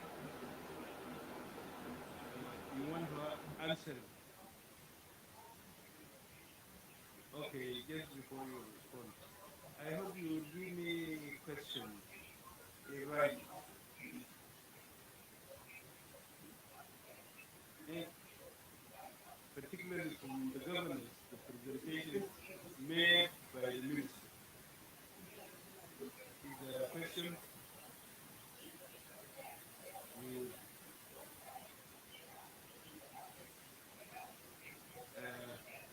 nobody wants to ask the Minister of Justice and Constitutional Affairs in his presentation. No questions. Let me hear. What question do you have? The Minister of Justice is here. He will come tomorrow definitely. Yes, what's your question?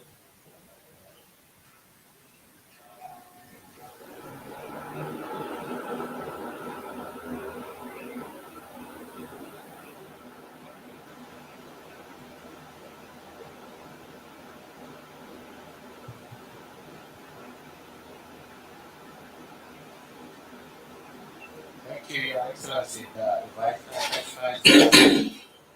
My question is, of course, to the Minister of Justice, but now that he's not here, should I proceed? Good. Yes, my question is okay. My question is straightforward. It's actually about the issue of interpretation of the laws in this country. And this has to do straight up with the issue of the abrogation of the Constitution. And right away from the beginning, it had been also mentioned something there is always for example, for us in Central Equatoria State, the issue of issuance of vehicles plate number, and it is clearly in the constitution said will be that it is the competencies of the state. But you see from time to time always, the national institutions interfering with this. I don't know how can the Minister of Justice guarantee the states from such interferences. And then secondly, of course, is to do also with the taxes. Also in the constitution, the states are mandated to collect taxes. Tomorrow the Minister of Finance will come. Yes. Reserve the issues of finance. Okay, that one also it is a constitutional matter because it is clear there. But you see, Revenue Authority, National Revenue Authority, always interfering also with this issue. For example, of personal income tax. It is a classical example now, which is in the making. That we wanted this to be really clarified from the constitutional point of view. Thank you. You are? Honorable Gerald Francis, the Minister of Peace Building, Central Equatoria State. Gerald Francis. Gerald Francis.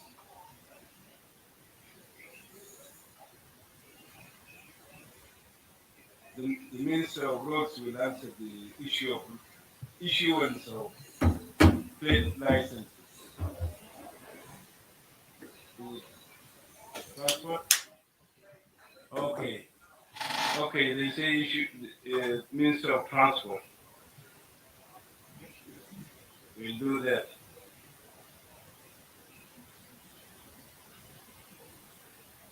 Starts from transport. Huh? It's for which? You can answer. Okay, go ahead. Yes, thank you, First Vice President. Yes, the colleague who had raised an issue of plate numbers is right.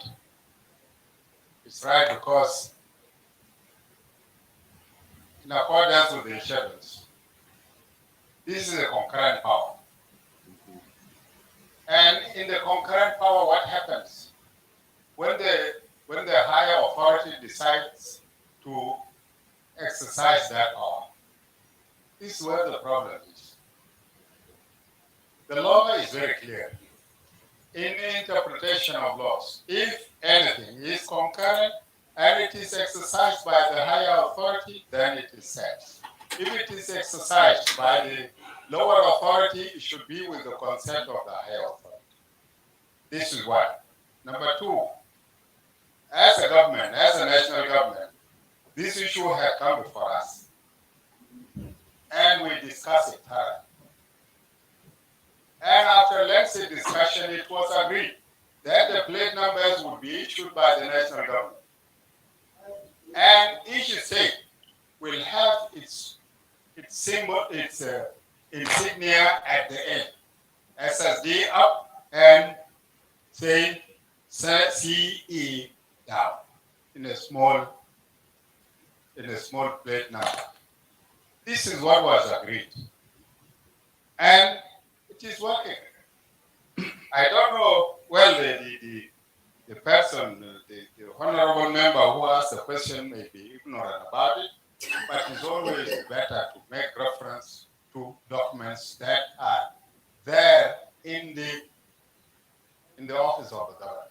Because all these things were done with the knowledge of the governor and everything, and that was agreed. The central government, the national government decided to exercise that power in order to avoid confusion. What will happen if we give out all the powers to all the states, and each state will give out its own plate number? What will happen to the neighboring countries? When you go here to East Africa, to Uganda here, with the plate number C, and then another person goes out with a number JS, and another number EE, and another. What confusion? What type of confusion will it cause to them over there? And we are members of the East African community. So, in order to avoid this confusion, it was agreed that that the plating number should be centralized. And it should be produced by one company, and then the plates will be sent to the states in accordance with their numbers.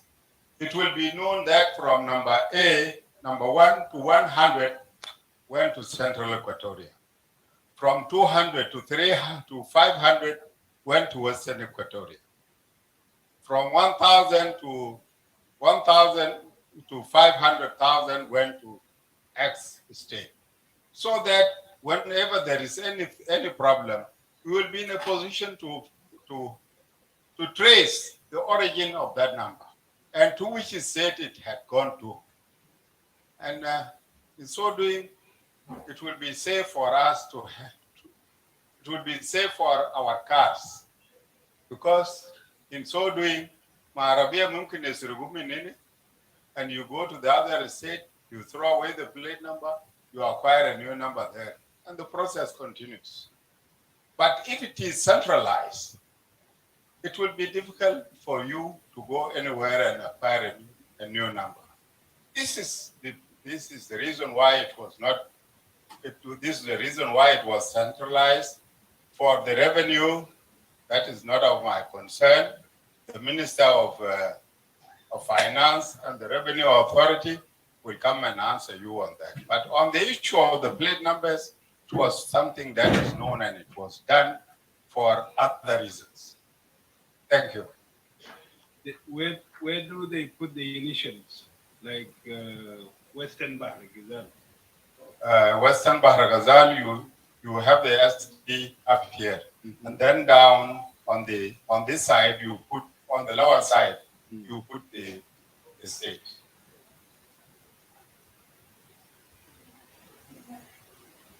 No logo. No logo. How do you put the logo? How could you put the logo in a plate number? It is the initials of the states.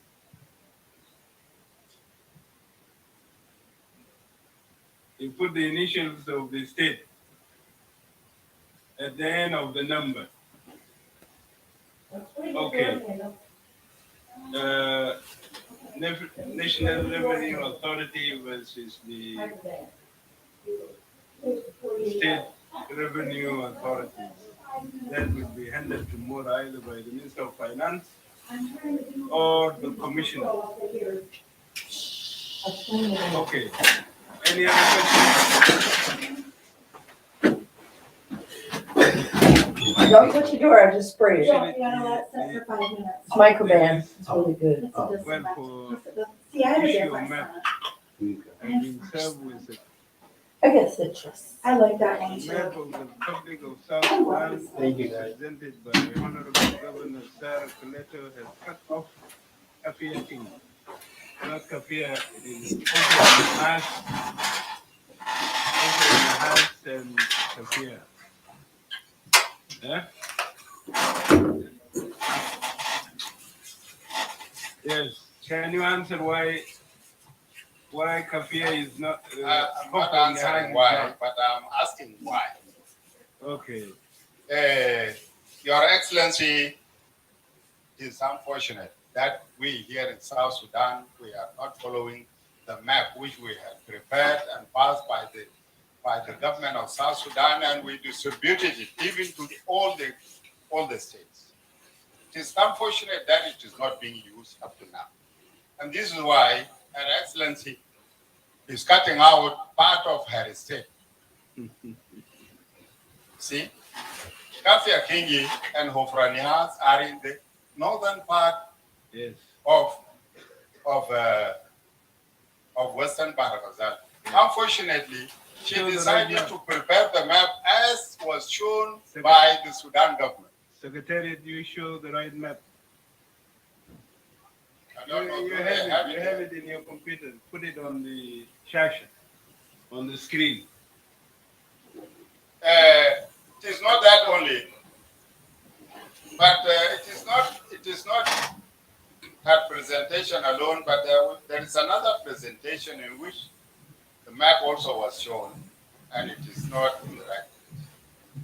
We have issued our map, the government of South Sudan map, the map of the Republic of South Sudan. But unfortunately, we are still making maps of the Sudan government. We are still making maps of the NGOs, which they use for their own sources. But we are not using our own map. It is not only with the governors, but even at the national level, we are not doing this. This is very disappointing. And I request all the institutions to take that map and put it in their offices, instead of using maps which are not authenticated, which are not original, which are not the correct maps for South Sudan. And in so doing, we are actually defeating our own case. I'm the chairman of the Border Commission between Sudan and South Sudan. And Kafiafingi and Ukrainias is one of the disputed areas. Now, when we issue a map cutting out our own area, the area which we are claiming, then do we have a right to claim? You will have difficulties. We'll have difficulties. When you are negotiating. Definitely. So I'm requesting all the members, everybody, to correct that map. Come to our office, come to the Joint Border Commission office, and you get the actual map. You get the correct map, and so that you go and put it up in your office. That one is the wrong one. Which one? That one is the wrong one. You get the other one. Once you see it, we'll say yes, that's the correct.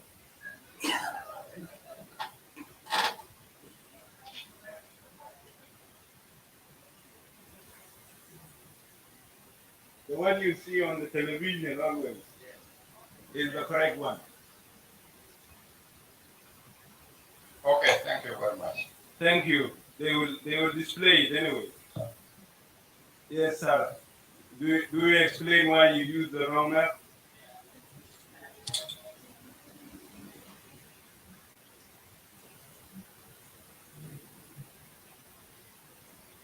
Yeah, thank you everyone, and thank you, Vice President, for giving me another chance. I will definitely explain why we use that map. In fact, in one of the recommendations, the way forward, because I was trying to rush out of the presentation, is the issue of the Kafia, and we're taking it seriously in the state. There is a committee formed by the national government working on the borders, but we in the state also take this issue seriously as members of Western Bahar and even with my recent meeting with His Excellency the President, I brought that up, and this is something that we are not going to take lightly. In terms of the map, it is actually, I am trying to show where Western Bahar is, and I was looking for a map online. We don't have the maps. So even when we searched, we did a lot of search online to find a map. There was a map of Western Bahar itself, but it wasn't the map. I didn't like that map. So I tried to put a South Sudan map so people would know where Western Bahar is. So the maps that are out there are not our correct maps. So it's a digital world now. We need to put the map somewhere that someone will find it really quick. Even now, we're not seeing, is this the map? This is not the map. There is a square from the green part to that area, and that should be all part of Kefia. So it's we are taking it serious. That is the wrong map also. This is the wrong map. Yes. So it's not my problem.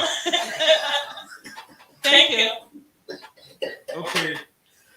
Oh my God. Yes.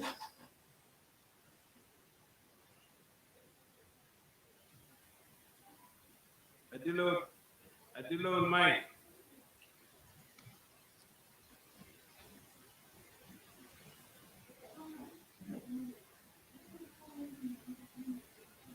Thank you, Your Excellency.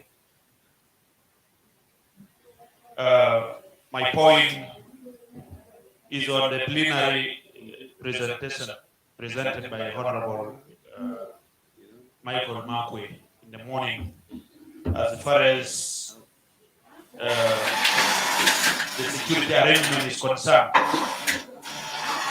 One of the points he raised was that the forces who were taken to training centers had no rifles, so it is difficult to graduate them with their training sticks. As a matter of reality, I was involved in the process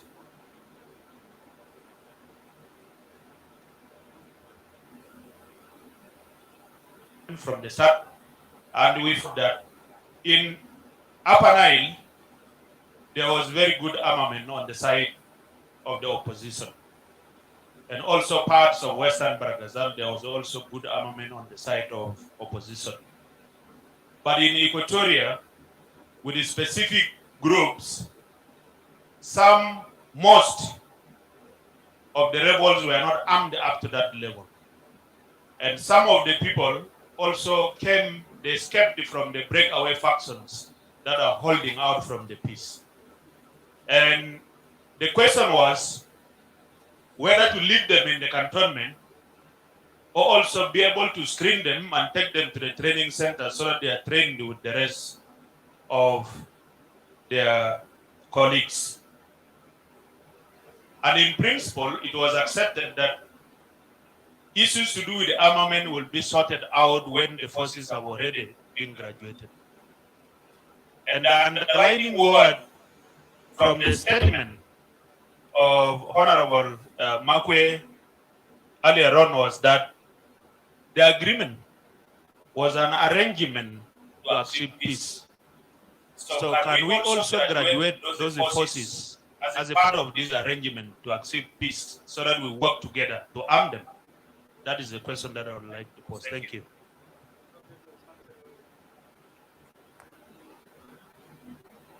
I said the question was answered already. No, it was answered. Yes, any other question? Yes. I've grabbed a mic from here.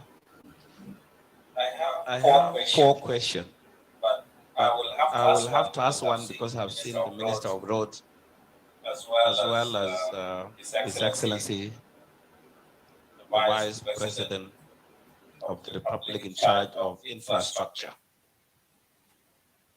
I would like to ask this question. What methods or criteria that was used in identifying the important roads as a priority in the Republic of South Sudan? I ask this unique question simply because Unity State is the oil producing state that need to be given the first priority when it comes to the sale and the transport of the product. I would want the Honorable Minister to make a clarification on this. The other question I will have to ask, because I know the Minister would also be invited to come and answer. This question goes to the Minister of Petroleum, or maybe the acting will answer this. Now, the refineries in Unity State is ready. It actually has been ready for a while, and it is located actually in the port of Manga, which will make it easy for the government or for the government company that is in charge of selling our oil to our neighboring country.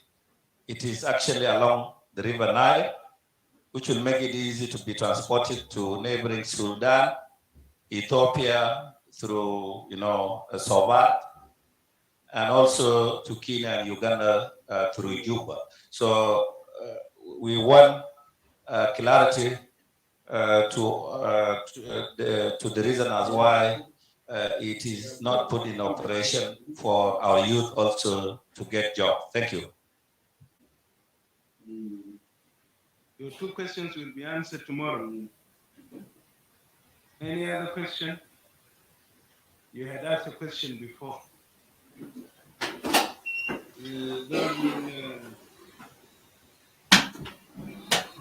Anything else? Anything else? No other hand? I'm start by counting through the board here. Okay. Next, neighboring him. You borrow his question. Thank you, Your Excellency. My name is David Nyang, Minister of Cabinet Affairs, Upper Nile State. It is also an issue of road. We understand that the road going from Juba, He said you better go ahead, so I'm thinking you had to go to the minister. Oh, yeah. He said you better go ahead. Okay, cool. You're just down here. This road, it is moving. We believe it might not reach Upper Nile so soon.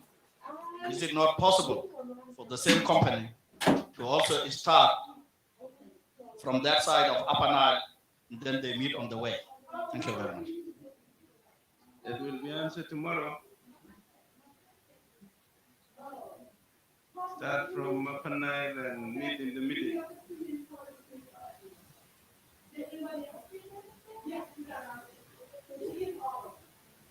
Okay, what is it? You don't try to be dominant. Thank you, Your Excellency. I'm not dominating, but yes, I have forgotten, but it's a very important one. I wanted just to know that why is there no grant transfers for Ministry of Peace Building? Because if we are really a government of peace now, we are supposed to see also in the budget line something going to Ministries of Peace Building, like what is going to education and to health and stuff. Thank you. Transfers to Ministry of Peace Building and social cohesion. Okay, that can be answered because the minister is here.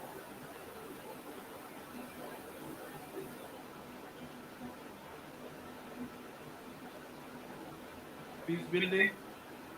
Peace building is here.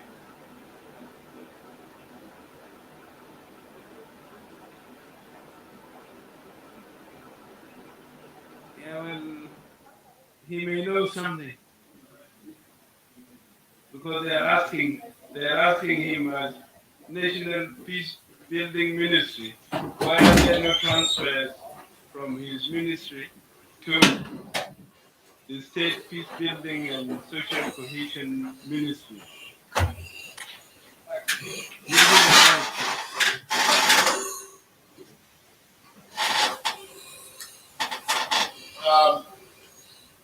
In fact, the line ministries at the state level are not part of the ministry they are not part of the line ministries at the national level when it comes to finance. The grant transfers are transferred as a block. Then the state government budget there. The the state ministry of peace building should develop its own budget and present it in the council of ministers of the states. That's how it works. Not only for ministries, but ministries at that level. Here at the national level, the budget only to the national ministry of peace building. And we submit that to the national council of ministers for approval like any other ministry. Same applies to education, health, and other ministries. So I don't come in at all to answer for whatever is transferred to all the 10 state ministries of peace building. But the budget is not given to me to transfer. Thank you. Now I think I can give the Minister of Agriculture the food security.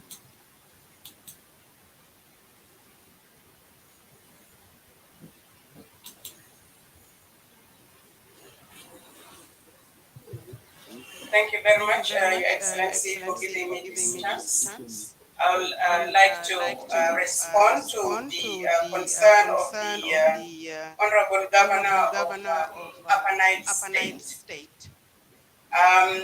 His question was regarding the supply of fuel, which I, as the Minister of Agriculture, had promised them way back in April. Indeed, the Ministry of Agriculture and Food Security is responsible, is mandated to increase agricultural production and productivity across the states.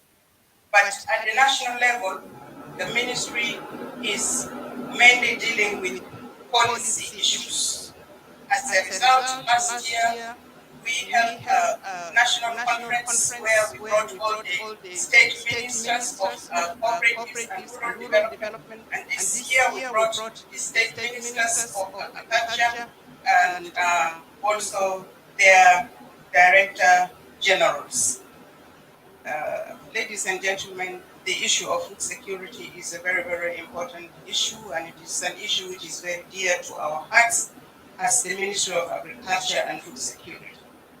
Our people, 75% of our people are agro-pastoralists, which means they depend on agriculture and livestock for their livelihood.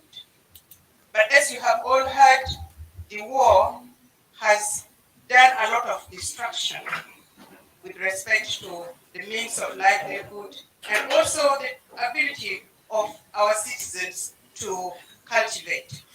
And that's why we need to work very hard to ensure that peace prevails across the country so that our farmers can go and cultivate primarily to feed themselves and their families, and later on to produce for export.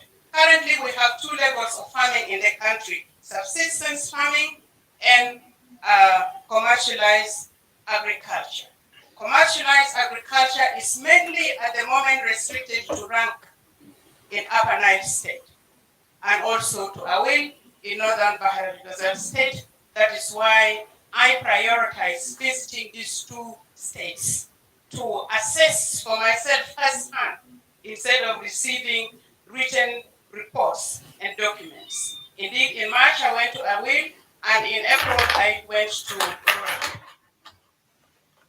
The situation on the ground is not very encouraging. The farmers are under-producing. They are not producing to capacity, especially in Rwanda, because it is the only mechanized agricultural scheme that we have in the country, and it's one of our national projects.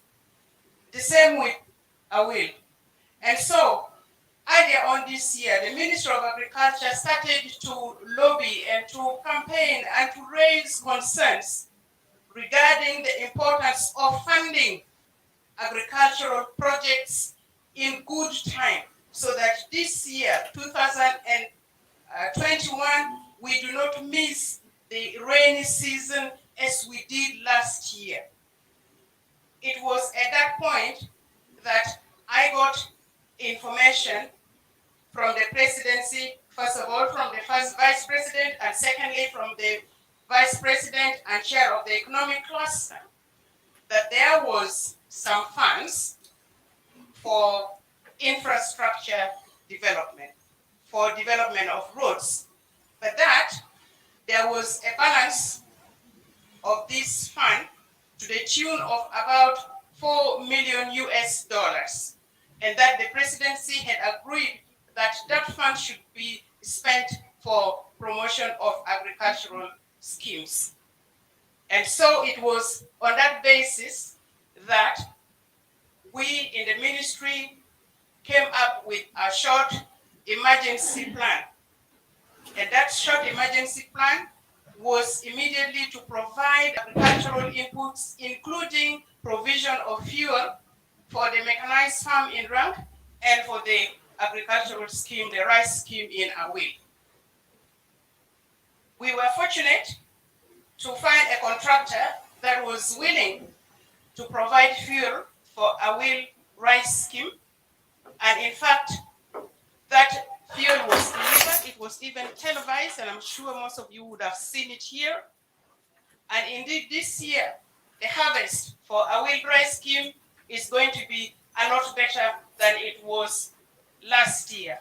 And the Minister of Agriculture has been invited on the 25th of this month to go to Awil to witness the harvest. Now, what happened with the proposal for providing fuel to REC? What happened was this. The initial contractor that came forward to provide fuel for rank was a local contractor. The state minister of agriculture for Upper Nile State, as well as the commissioner for rank, all agreed and informed us that it was better if the contractor was a local contractor. We agreed. They started the communication. At first, he agreed, but eventually he pulled out. The first contractor pulled out. The second contractor also pulled out, and the second contractor started coordinating with the contractor that delivered fuel to Awil. When he realized that the contractor that delivered fuel to Awil was not paid, he started to backtrack. Further contractors were contacted to no avail. And so it was only in August that we managed to get a contractor, this time not a local contractor, who agreed to supply fuel to rank mechanized farm. But of course, it meant that now the rainy season was already midway, and definitely the farmers were not going to get the fuel on time. But we tried,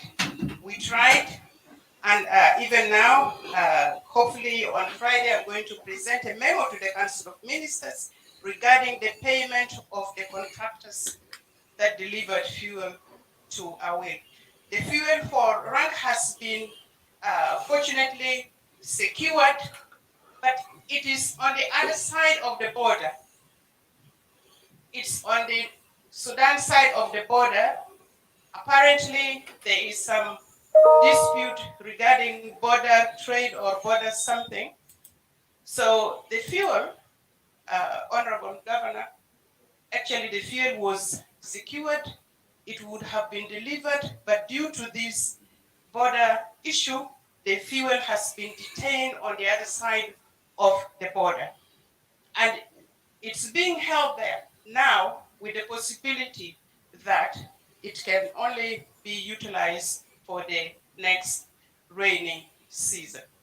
So it's not that the Minister of Agriculture lied. We did whatever we could, but that is what happened with the delivery of the fuel. I know there are issues regarding funding, regarding resources, and regarding all this, and all the ministers will testify to this. The ministries have been operating, if I may say so, without approved budget. That's because the TNLA has just recently been formed. So even our budget for 2021 and 2022 is still to be passed.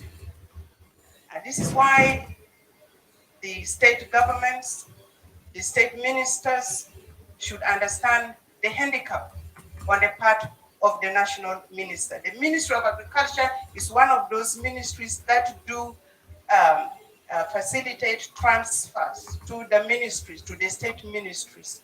But unless the budgets are passed, the ministries cannot do much. So this is the information that I wanted to give to the governor of Upper Nile State. I hope things will be better next year. Thank you.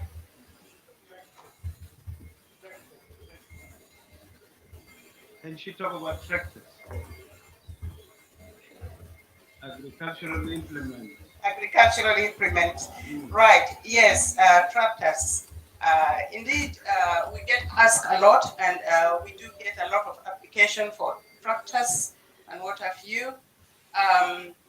When I, became the minister, I found that there were efforts by my predecessor, who is actually the current minister of livestock and fisheries.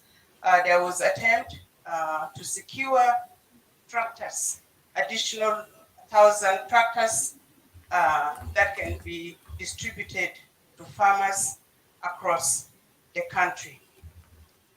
We have been engaged in discussion with the contractors. At first, there were some difficulties regarding the supply of these tractors because we found that the contractors had not fulfilled the conditions that were laid down by the Ministry of Agriculture and Food Security. One of the things we discovered was that they were trying to reduce the number of implements that are to come along with the tractors. And so we had a series of meetings with them, and we reviewed the situation. In the end, we told them that if you bring tractors without the agricultural, without the implements, without the harrows, without the what have you, then these tractors will just be as good as lorries that can be used for any other means other than for cultivation. So we demanded that that situation is corrected, and they agreed to correct that situation. And they're going to provide us with about 800 tractors plus 1,600 implements, which technically we have been assured by our technicians that will be a better option than providing 1,000 tractors and 800 implements. So this is one of the tractor acquisition process which is in process, but there are also other opportunities for acquisition of tractors to facilitate and to enable our farmers across the country to increase their agricultural production and to increase their productivity. But let me say this. You see, I personally feel that there is too much emphasis on agriculture. I mean, on tractors. Every farmer wants a tractor. These tractors are not going to be free of charge. The policy of the ministry is to ensure that, the farmers do pay something towards the tractors. It will be subsidized, but the farmers have to put something. So it's not going to be free, which means that not every farmer in the land will be able to afford, and that's why we are encouraging formation of cooperatives.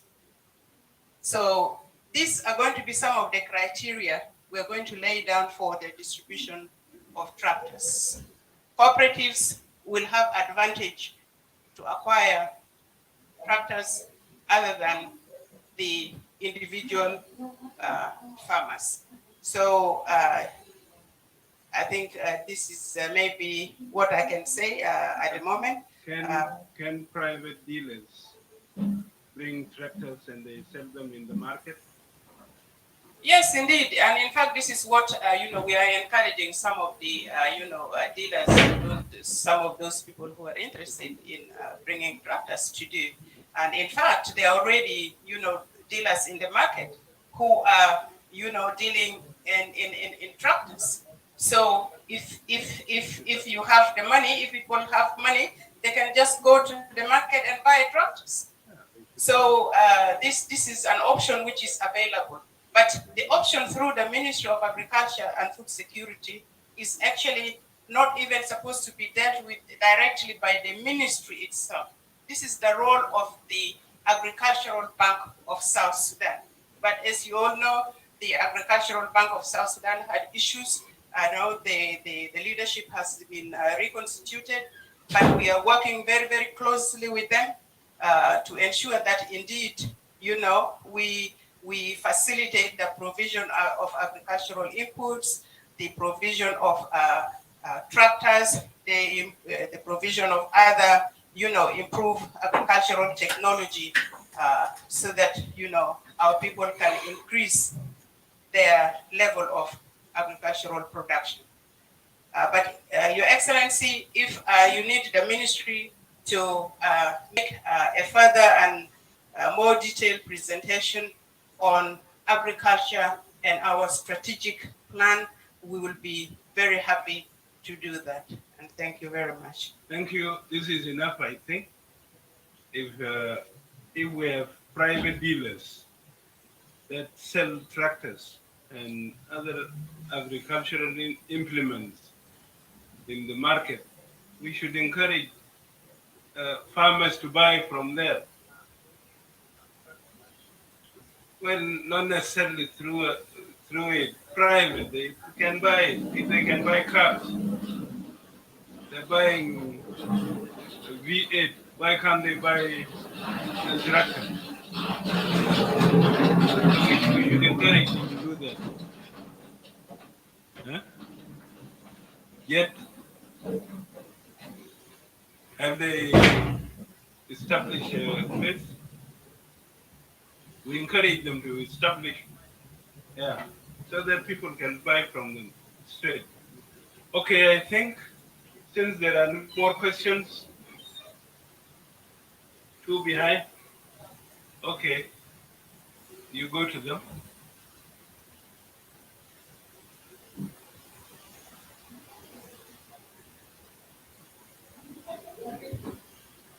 Thank you, Mr. First Vice President. My name is Ayuan Alia, the chairperson of DDR Commission. But my question is not going about the DDR. I'm talking to the governors. You know, when we are revert back from 32 states to 10 states, there were a manpower that were in all those 32 states, then brought back to 10 states. And there was a committee that was formed, headed by the Vice President, Dr. James Waniga, to see on how these staff from 30 states, 32 to 10, be organized. Now, this one has not come up with the state that have presented up now. And it may not come up also with those who have not yet come. My question is that, have you benefited, you the states, have you benefited from the policy that were put, or how these were going to be harmonized into the 10 states? Have you been doing the incorporation of these 32 into 10 in conjunction with the means of labor here? Because later on, if they are in excess, some may go for pension. And this one should have been also with the knowledge of the Ministry of Public Service or means of labor. So that's my question is going on. Have you finished all these, harmonizing all the staff that were in 32 states to 10 states? And how have you done it? Have you done it with this? What is going to fail of those who will be in access?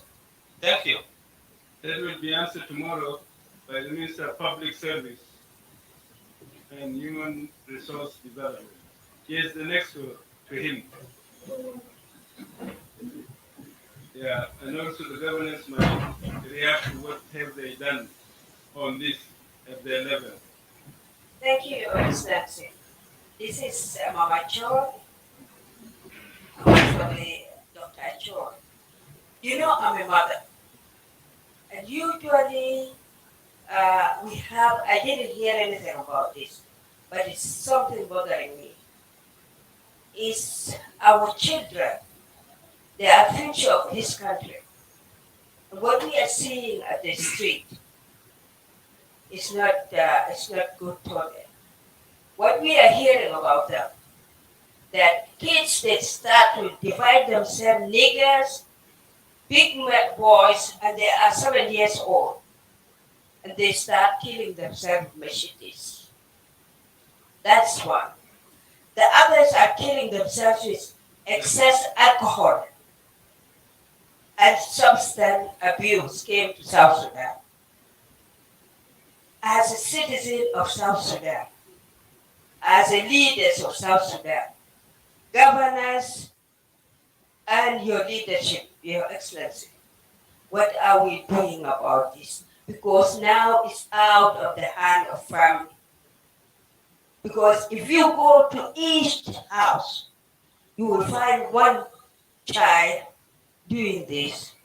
So what are we doing about it? This was mentioned yesterday, today, in sorry. gender presentation. You must have been away. Yes, I went to the office for 2 Okay, minutes. so this has been. Okay, thank you. Now, I noticed that there's no question to IGAD. You can't even question employment. Can IGAD employ you in their structures in Djibouti, in any other place, or no? What are the chances of South Sudanese getting employed in the structures which we saw presented to us? What are the chances? Can IGAD answer, or have they left? Okay, they'll answer tomorrow. Pass the message. The chances for employment of South Sudanese, since South Sudan is a member of IGAD, can they get employment in IGAD structures? Yes, Governor. Sarah.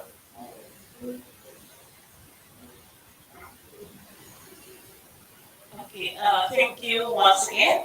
I would just like to respond to the last 2 points that were mentioned. First of all, with regard to the Juba Lamin, for us in Western Pakistan, we have been addressing the workforce from Raja. That has become really a problem. Maybe even up to now it's not resolved. And this is something that not only myself, but the Ministry of Finance and the Ministry of Labor and the state have been addressing it. We have a huge workforce that is still being considered part of low state. Even when their salaries come, the money still goes to a will. They go and collect salaries from a will, and sometimes they only give them salaries of those who moved to Raja. And we have a number of workforce that are not being they are not being absorbed into the system. And that has become difficult because we lost, I would say, during when we have 32 states, Raja was completely moved to a different state. And now getting it back is a problem. But I would like to, we have our Minister of Finance here, and also the Secretary General, they can respond to that because this is something that we have been addressing with our workforce from Raja who are currently unemployed and they're still waiting to be reinstated into the system. We are addressing it. We came even here to the Ministry of Labor with our Minister of Labor was here, and also our Minister of Finance. There's several meetings with the Minister of Finance, the National Minister of Finance, and also together with the Minister of Finance in Northern Bahr al-Ghazal. I also had several conversations with the governor. So that issue is still there. It's not resolved. And in addition to that, because the workforce from Raja, they have to go to a will to pick their salaries, but they get their salaries, but we don't get their sales tax. So we are now working in a very limited budget. Our sales tax, and I'm not accusing Northern Bahr al-Ghazal, but we have a lot of money since February 2020 up to last December. I think we just got our salaries for August 2020, but we still don't get the sales tax. We only get the salaries for the workforce. So the sales tax is still the same in a village part of loan. It's a very complicated matter, but I would like to give, if you allow me also to ask our Minister of Finance to respond to that tomorrow. Okay. The other thing is with regard to the street, our children, and it was I who spoke about it. I think the Minister of gender focus on the sexual and gender-based violence. But I talked about the street children, and I say that I don't call them street children, but I call them the children of South Sudan.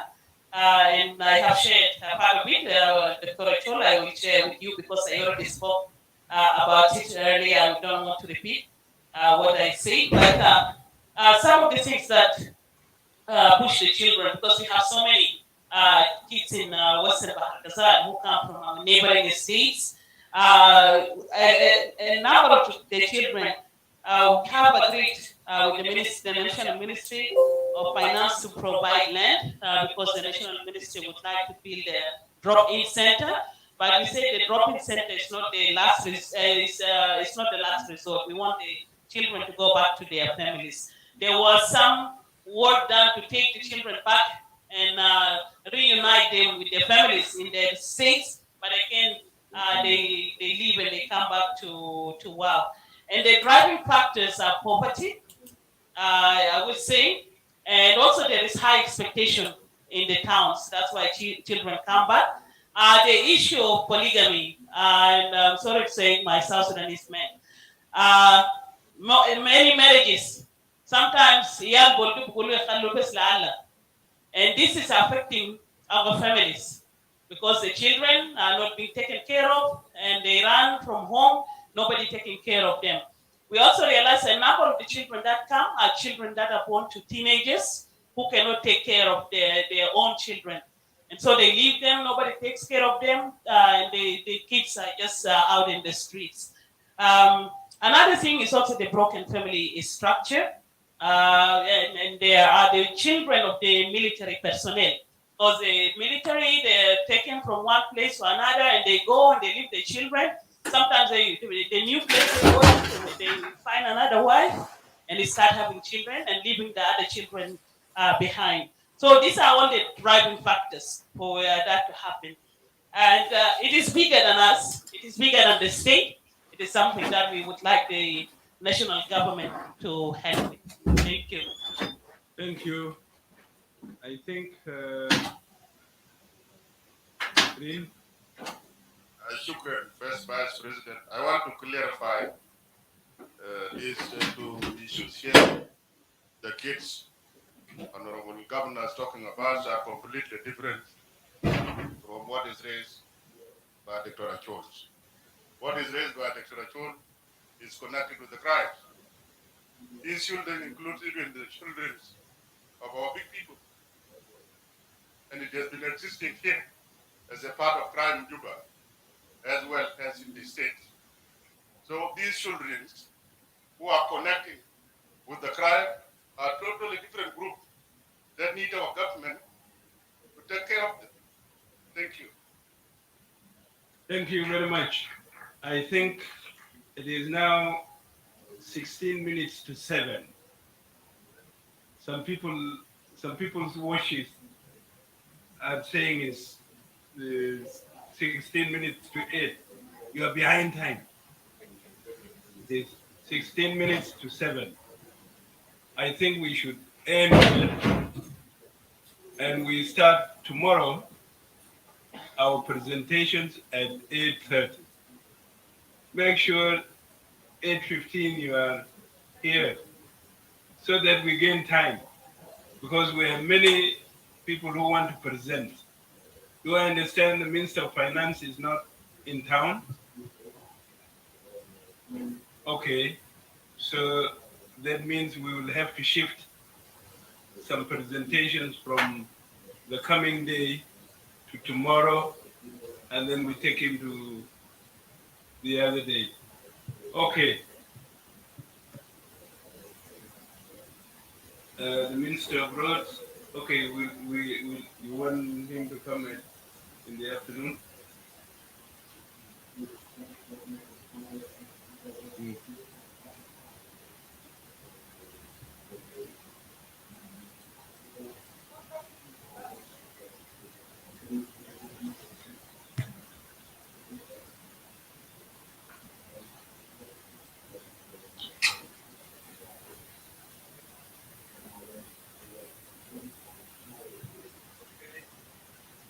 Well, thank you very much for your attendance.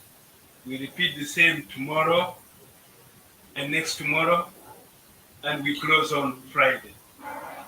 Thank you.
Okay, I think it's all done.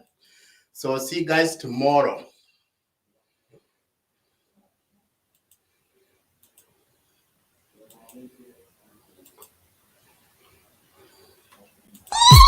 It's your boy Young Love, I give him that thing. Punch leg stand, punch America.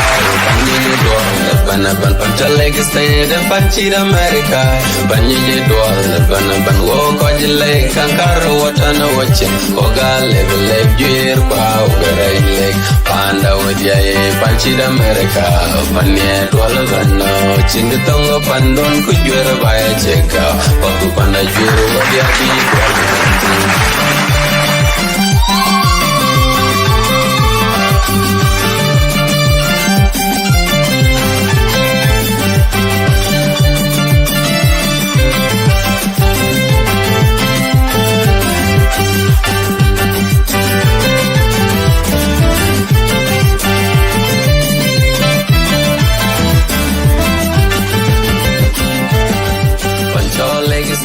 Panchir America, Panji Dwal, Pan Leg